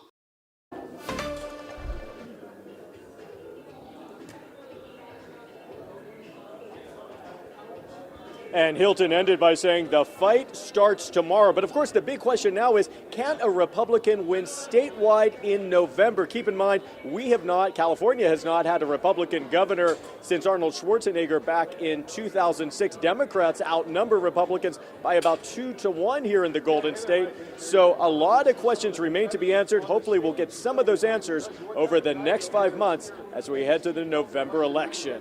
Back to you guys. Richard Allen live for us tonight in Southern California. We do thank you for the update, sir.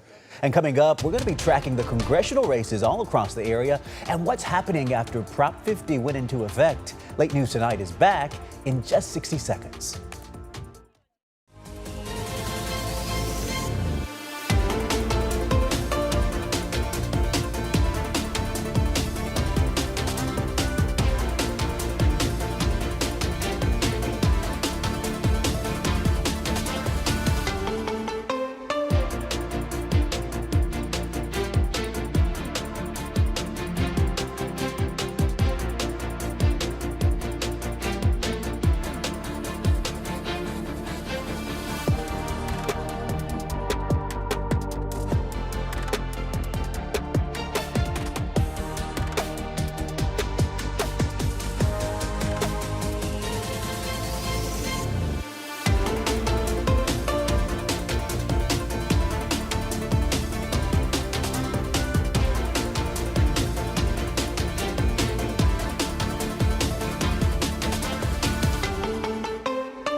Hey, welcome back in. Not only are we watching the California governor's race, we're also following congressional races tonight. And you might have noticed they're going to be looking really different this year because of voter-approved Proposition 50.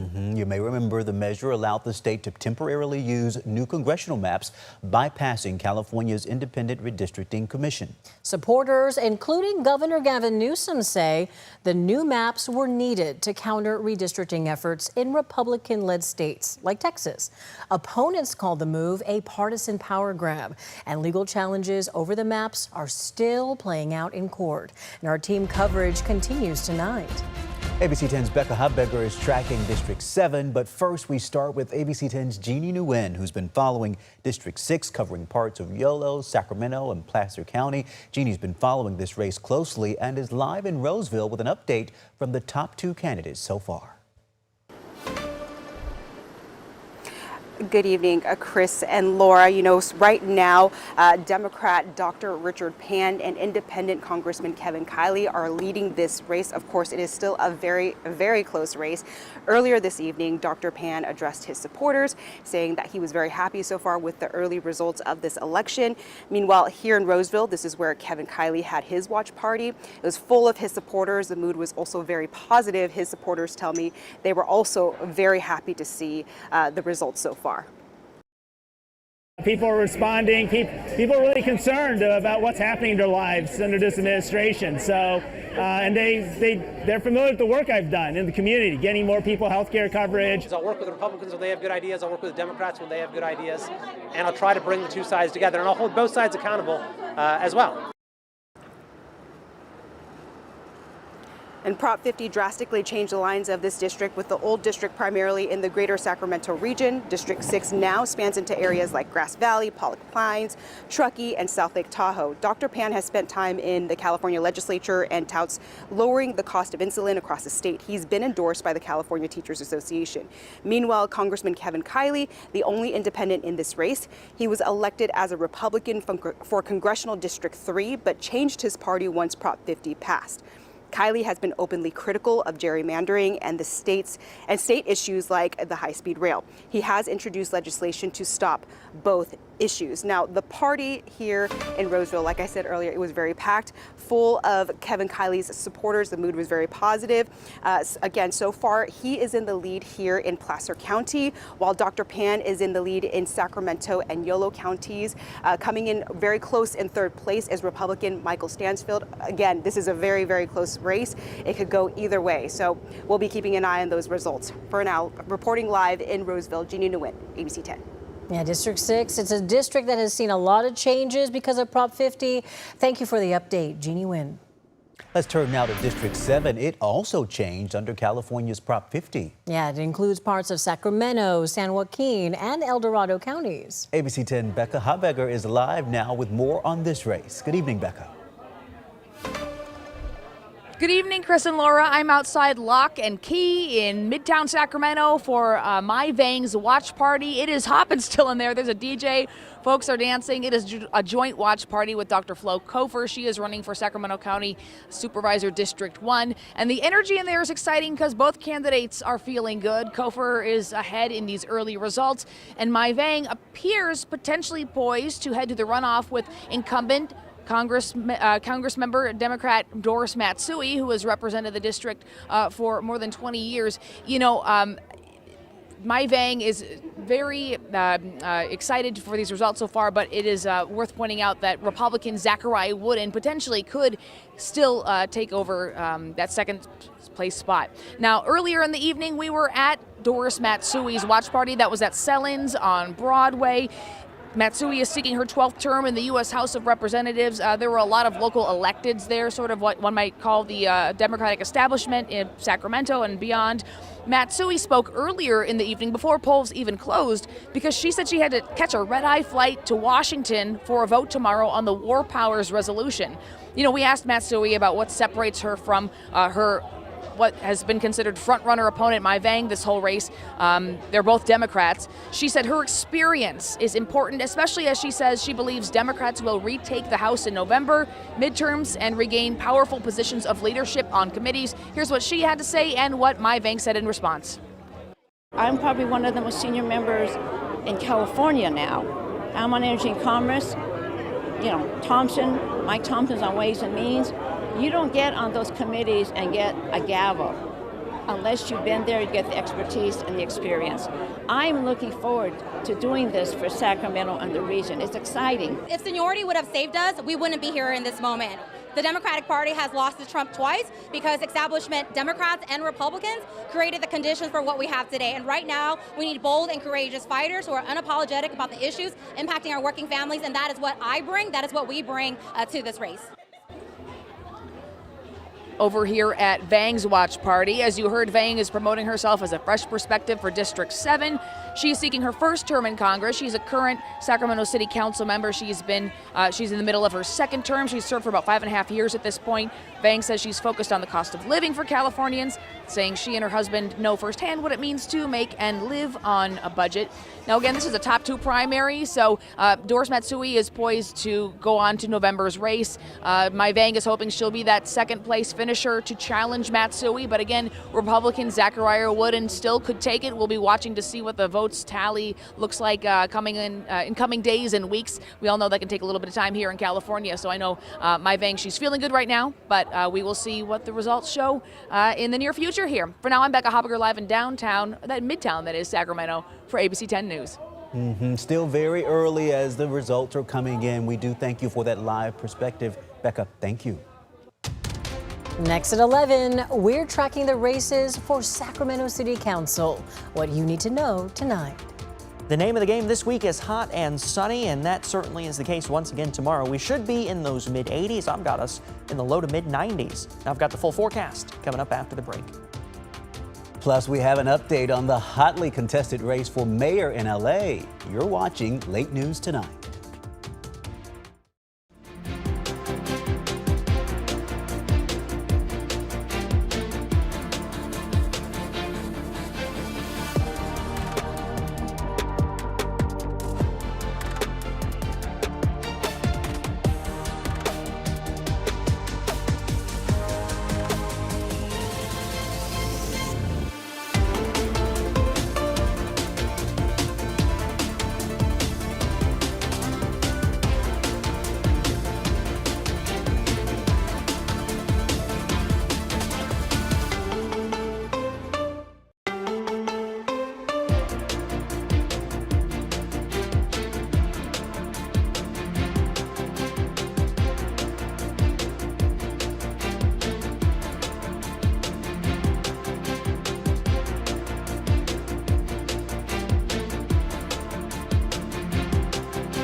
Let's get out to some other races we're tracking, and this one is getting a lot of national attention in Southern California. One of the most watched races in the primary will decide which two candidates will face off for the job of LA mayor in the November general election. The latest poll shows a tight race between incumbent Mayor Karen Bass, City Council member Nithya Raman, and former reality star Spencer Pratt. So far tonight, the AP projects LA Mayor Karen Bass is moving forward to November. They've all been campaigning ahead of today's primary election. Stay with us as the results continue to come in. For now, let's talk weather, huh? I mean, the heat has been the big story, right, Brendan? Yeah, we've talked a lot about some other numbers tonight. Let's talk a little bit about the weather numbers. 91 this afternoon in Sacramento, 94 in Stockton, 94 in Modesto, 86 in Auburn, 77 in Tahoe, and 79 in Truckee. Temperatures warmer than normal across Northern California by about 5 to 10 degrees across the valley. And that 91 degrees, while it was not 94, like we saw yesterday, tied for the warmest temperature of the year so far, it does still end up on the board as one of the warmer days to this point. We still have some hot days coming this week, plenty of 90s still to go. An overall quiet stretch of weather, despite the fact that it is hot. But by the time we get to the weekend, I've got some more seasonal temperatures on the way. Temps will go back down into the 80s. 62 right now in Sacramento, 67 in Stockton, 74 in Modesto, 70 Placerville, 50 in Truckee, and 52 in Tahoe. We've had a much nicer Delta breeze going this evening, still about 25 miles per hour out in Fairfield, 5 to 10 miles per hour across most of the valley, but gusting about 30 miles per hour out through the Delta. Wednesday morning starts off with a few clouds out there. 55 in the capital city, 55 Stockton, 60 in Modesto, 30s and 40s in the high country. Wednesday afternoon, like I said a minute ago, back in the 90s, 92 Sacramento and Stockton, 92 in Modesto, 97 up in Colusa, 88 in Auburn and Jackson, 89 Angels Camp and Sonora, 75 in Tahoe, 76 in Truckee. Hot and sunny, and will continue to be hot and sunny through the rest of this week. Thursday, likely the warmest day of the week. We're going to be in those mid to upper 90s across Northern California. California. High pressure is moving in, and that's sending our temperatures climbing, but this system passing through the Pacific Northwest over the weekend is actually going to knock our temperatures back down. We're going to be very seasonal headed into the weekend. So over the next 3 days, the rest of this work week, temps in the 90s, so mid to upper 90s for Thursday. By the time we get to Saturday, Sunday, temps coming back down into the 80s. That's where we'll start early next week as well, but temperatures will slowly work their way back up once again. We're back after this.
Welcome back. Our Walt Gray has been standing by. He is in the studio looking at some of the latest results coming in. We're going to try to go to him in just a moment. Before we do that, though, I want to put in perspective what we have been working with, okay? We've been waiting for the results on the governor's race to come in. We've been tracking some of the congressional races as well as the local Sacramento City Council races as well that have been coming in. One of the main things that we want to point out is that we do have our Garsh Paul Sangha standing by, he's been following some of the Sacramento City Council races. Yeah, Garsh Paul, you have been our eyes and ears on the ground right now. Get us up to speed. I know you've been moving around throughout our area all night. Tell us where you are and who you've been speaking with, and what are you learning right now? Yeah, Chris and Laura, I'm at the Lisa Kaplan watch party right now. There were a lot more people here earlier today, but people still remain here. They feel confident about where they stand right now. And the reason why this race is highly watched is because this race exposes just a division within Sacramento political parties. And the reason why I say that is because Sacramento mayor and vice mayor endorsing the incumbent's opponent and not the incumbent. So the incumbent is Lisa Kaplan, who's leading after the first batch here. And she's facing the challenger, Jennifer Chavla. That is the person that the mayor and the vice mayor has endorsed, and that third candidate is Venkat Mancini. And so the race has drawn a lot of attention from Sacramento. So that first batch that has been released shows Kaplan with 53%, Chavla with at least 42%, and Mancini with nearly 5%. So there's a lot of eyes on this race, and I was able to speak to all three of those candidates, and this is what they had to say about this race. And for Kaplan, just kind of how divisive this campaign has gotten. I am feeling cautiously optimistic.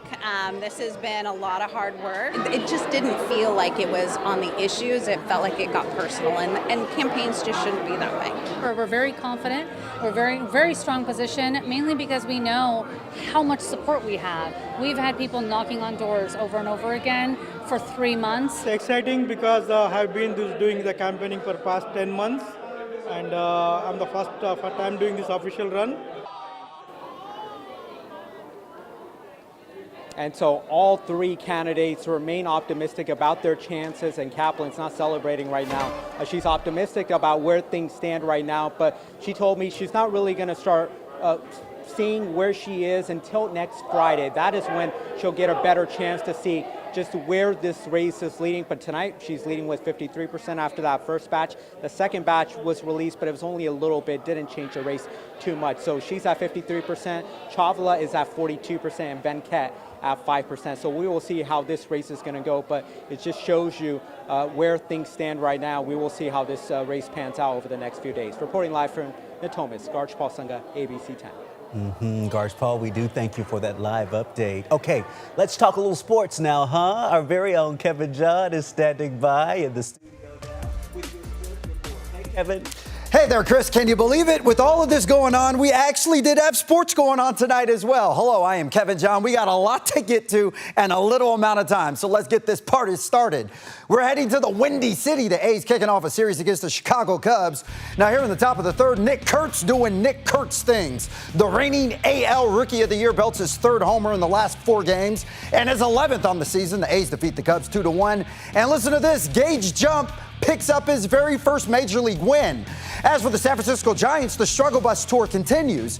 Tonight's stop in Milwaukee, Brewers never trailed in this game as they defeat the Giants 8-3. The G-men have now lost 7 of their last 8. They sit at dead last in the division.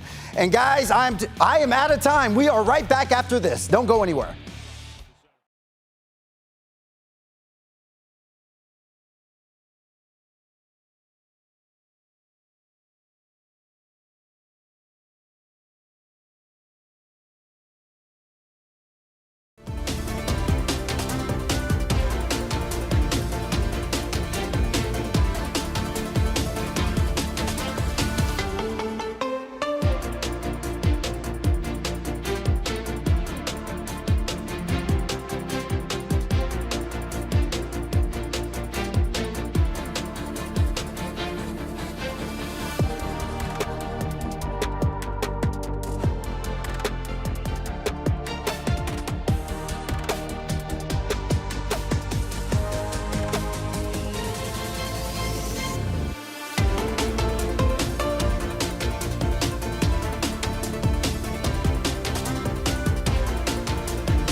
Not too bad. A little taste of summer. A little bit of taste of summer, yeah. And we'll have much more election results for you in the morning. You can watch us anytime, any day on your schedule. Just download the free ABC10 Plus TV streaming app. Have a great night.